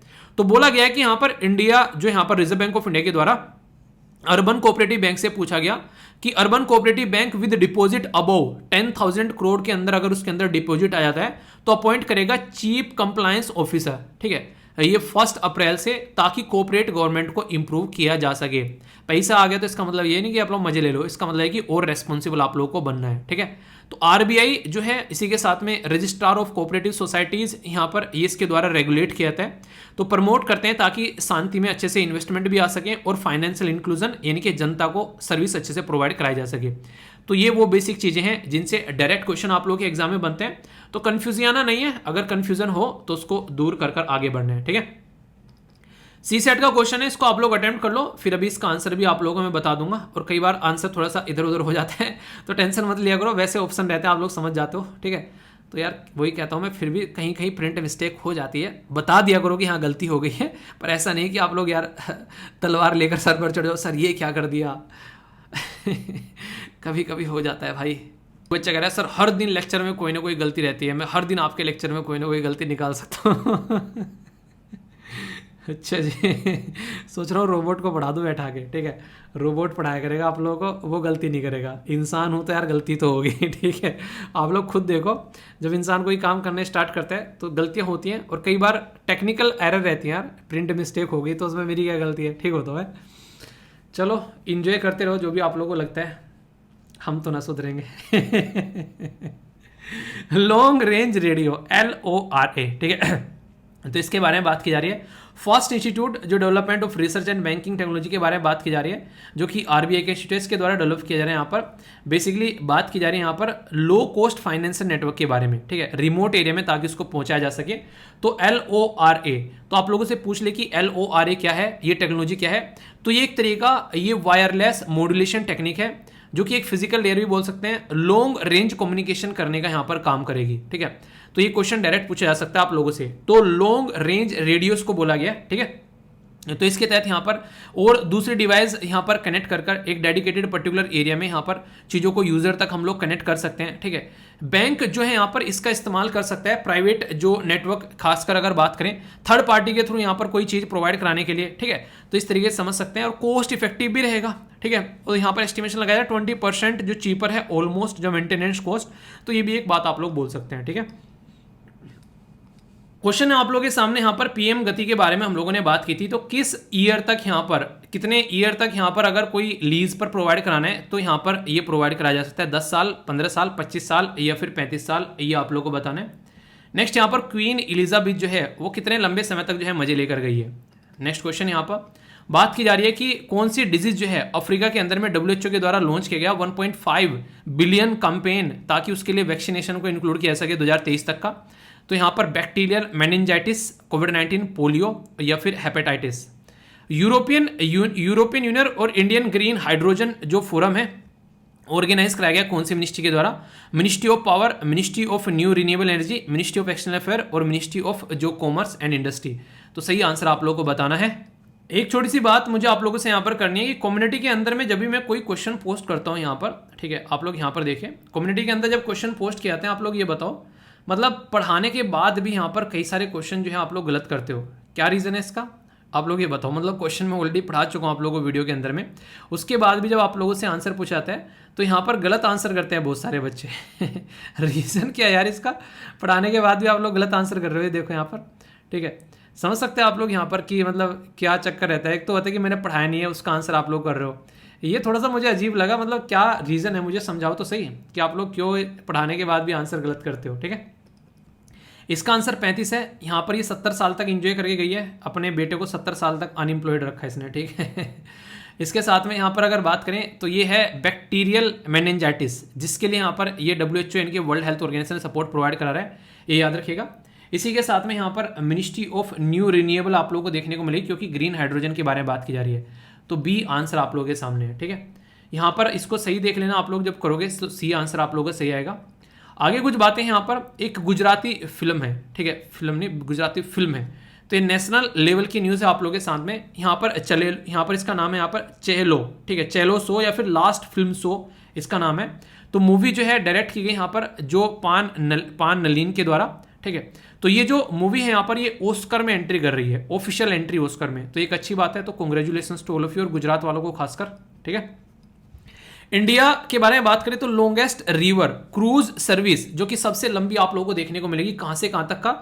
यहां पर ये काफी बड़ी बात है अगर आप लोग बोले, यूपी में यहां पर वाराणसी से लेकर यहां पर बात की जा रही है बोगी भील आसाम तक का। ठीक है, तो यानी कि यूपी में यहां से चलेगी और इसके साथ में चलते चलते यहां पर आसाम तक पहुंचेगी। तो पानी के रास्ते के थ्रू हम लोग वाटरवेज बना रहे हैं, 4000 किलोमीटर लंबा, तो काफी फायदा है। 2023 तक स्टार्ट किया जाएगा। तो मिनिस्टर जो है शिपिंग मिनिस्टर सर्बानंद सोनोवाल के द्वारा इसको बात की जा रही है। वाटरवेज फर्स्ट जो है वो कहां से कहां तक है आप लोगों को ये बताना है। इंडियन नेवी के द्वारा डीकमीशन किया गया यहाँ पर अजय। ठीक है, INS Ajay, INS Ajay, INS क्या है यहाँ पर बताइए, ये कहाँ पर डीकमीशन किया। 32 साल के बाद में अपनी सर्विस देकर गया बेचारा, काफ़ी हेल्प की देश की, तो इसको भी डीकमीशन किया जा रहा है। 23,700 करोड़ रुपए डोनेशन जो है यहाँ पर हमारे देश में अभी मिला, और सबसे ज़्यादा किसको मिला, वो मिला रिलीजियस जो भी इंस्टीट्यूशन है उनको। ठीक है, तो यानी कि जो रिलीजियस ऑर्गेनाइजेशन है उनको सबसे ज़्यादा डोनेशन मिला, धर्म के नाम पर सबसे ज़्यादा चंदा मिलता है, ये बोला गया। Centre for social impact and philanthropy CSIP के द्वारा 23,700 करोड़ रुपए, बहुत बड़ा एक नंबर होता है ये। ठीक है, ये सारा पैसा यहाँ से निकाल के जो भी यहाँ पर रिलीजन के नाम पे है, हर धर्म के बच्चों को एजुकेशन सिस्टम बांटना स्टार्ट कर दो इस पैसे का इस्तेमाल करके, या फिर हेल्थ में इस्तेमाल किया जा सकता है। ठीक है, तो यहाँ से जो डोनेशन आता है उसको सही तरीके से इस्तेमाल किया जा सकता है। पर लेकिन वही है कि चीज़ें जो हैं वो फिर अलग तरीके से सोचने लगते हैं, मेरी राय है, बाकी आप लोग बताओ क्या सोच सकते हो। डिफेंस मिनिस्टर राजनाथ सिंह जो हैं उनकी बात हुई यहाँ पर जो इजिप्ट के मिनिस्टर के साथ में, जिनका नाम है मोहम्मद जाकी। ठीक है, कायरो के अंदर में Asian Pacific institute of broadcasting development. ठीक है, इसकी प्रेसिडेंसी जो है 1 साल के लिए एक्सटेंड कर दी गई इंडिया की, तो ये आप लोग याद रखिएगा। ठीक है, सेंट्रल ब्यूरो ऑफ नारकोटिक्स के द्वारा, ये काफ़ी इंपॉर्टेंट है, गांजा की बहुत सारी लगभग 1032 हेक्टेयर की ज़मीन में गांजा हो रहा था हिमाचल प्रदेश के अंदर में, उसको डिस्ट्रॉय किया गया क्योंकि इलीगल तरीके से ये गांजे की खेती की जा रही थी। तो ये समझ सकते हैं आप लोग यहाँ पर कैसी कैसी हरकतें देखने को मिलती हैं। येस बैंक के द्वारा जो स्ट्रेस एसेट होती है वो लगभग 48,000 करोड़ जो है वो JC फ्लोर IARC रिपोर्ट जो कंपनी है यहाँ पर कहाँ की, USA की, इसको यहाँ पर बेसिकली दिया जा रहा है। तो देखते हैं सॉल्यूशन क्या निकलता है। रामा सुब्रमण्यम गांधी, ये येस बैंक के executive chairman, non executive chairman जो है अपॉइंट किए गए, RBI के द्वारा अप्रूव कर दिया गया। RBI के द्वारा सेंट्रल बैंक ऑफ इंडिया को PCR प्रॉम्प्ट करेक्टिव एक्शन के फ्रेमवर्क से बाहर निकाल दिया गया। ठीक है, आफ्टर मोर देन 5 ईयर, इसका मतलब होता है कि कुछ रिस्ट्रिक्शन लगा देना, क्योंकि उसकी बदतमीजियां ज़्यादा बढ़ रही थी, हरकतें ठीक नहीं थी, इसलिए यहाँ पर ये स्टेप उठाया गया था। ग्लोबल जो यहाँ पर फिनटेक, जो जिसका ग्लोबल फिनटेक फीस्ट जो कि मुंबई के अंदर में ये भी ऑर्गेनाइज कराया गया। फिनटेक जो यहाँ पर कन्वर्जेंस काउंसिल के द्वारा, पेमेंट काउंसिल ऑफ इंडिया के द्वारा और national payment corporation of India के द्वारा। तो वन लाइनर टाइप की न्यूज़ है, डायरेक्ट क्वेश्चन बनते हैं एग्जाम में। ठीक है, यूनियन मिनिस्टर फॉर एग्रीकल्चर के द्वारा यहाँ पर फार्मर वेलफेयर के जो नरेंद्र तोमर जी, उनके द्वारा लीड्स 2020 कॉन्फ्रेंस जो है ऑर्गेनाइज कराई गई यहाँ पर दिल्ली के अंदर में। ठीक है, तो ये बेसिक इन्फॉर्मेशन है, कंफ्यूजन आप लोगों को इसके बारे में नहीं होना चाहिए, कंफ्यूजन होगा तो उसको दूर करना है। ओके, आज का जो मैप बेस्ड क्वेश्चन है आप लोगों का ये है कुक स्टेट। कुक स्टेट आप लोगों को देखने को मिलेगा न्यूजीलैंड के ऊपर। ठीक है, तो ऊपर यहाँ पर आप लोगों को देखने को मिलेगा ये न्यूजीलैंड का ऊपर वाला पोर्शन, यहाँ पर नीचे वाला, तो इसके अंदर आप लोगों को कुक स्टेट देखने को मिलता है। एग्जैक्ट लोकेशन आप लोगों के सामने, कोई कंफ्यूजन नहीं होना चाहिए। ठीक है, तो कल को चलकर क्वेश्चन पूछ लिया है कहाँ पर लोकेशन है कुक स्टेट की, तो यहाँ पर आप लोगों को ये लोकेशन देखने को मिलेगी। ठीक है,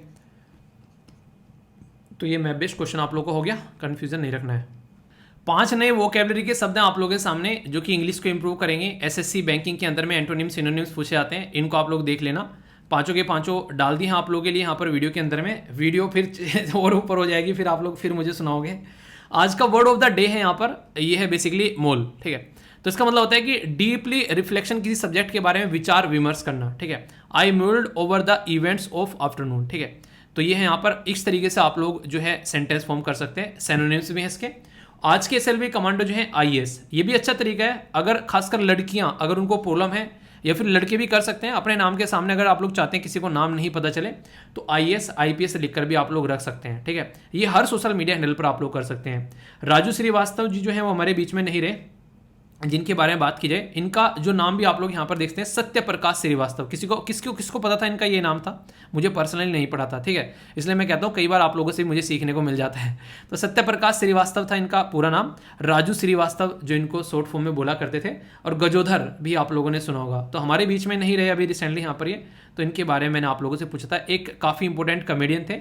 कपिल शर्मा वगैरह का तो आप लोग अभी जानना स्टार्ट करे हो, ये बहुत पहले से कॉमेडी किया करते थे। अभी कपिल शर्मा वगैरह तो नए नए आए हैं, ठीक है। तो ये था आज का डिस्कशन। फीडबैक जरूर देना कैसे लगे आर्टिकल। कई सारे आर्टिकल भी हो गए, क्वेश्चन भी हो गए, आंसर राइटिंग भी हो गई, वर्ड्स ऑफ द डे भी हो गए, और क्या क्या नहीं हुआ, मैप बेस्ड क्वेश्चन भी हो गए, सब कुछ हो गया, ठीक है। जो डाउट हो तो बताना, डाउट दूर करना है, और पीडीएफ यहाँ से जाकर डाउनलोड कर लेना, जरूर कर लेना हो, ठीक है। फ्री ऑफ कॉस्ट है, सारी चीज़ें एंजॉय करते रहिए। अगर लगती हैं चीज़ें अच्छी तो दूसरों तक जरूर पहुंचाइए, इससे आप लोगों को फायदा होगा और दूसरों को फायदा होगा। लाइक शेयर कमेंट जरूर करिए जो भी आप लोगों को लगता है। नेक्स्ट वीडियो मिलता हूं बिल्कुल शार्प 6 बजे, ना 1 मिनट पहले ना 1 मिनट बाद में। घड़ी मिला लेना, अगर घड़ी में सेल खत्म हो गई थी टाइम मिलाने के लिए तो यहां पे आ जाना, ठीक है। बैलेंस डाइट लेने के लिए मॉर्निंग से ही शानदार तरीके से एंजॉय कीजिए, और अपने दिन को जोश में स्टार्ट करना है। तो हाउस द जोश, जोश बिल्कुल हाई रहना चाहिए, ठीक है। तो कमेंट बॉक्स में लिखो हाई, और कैसा लगा लेक्चर, या और सिर से कुछ चीजें ऊपर चली गई या फिर सब कुछ समझ में आ गया, तो डन जरूर लिखिएगा। नेक्स्ट वीडियो मिलता हूं, तब तक के लिए जय हिंद।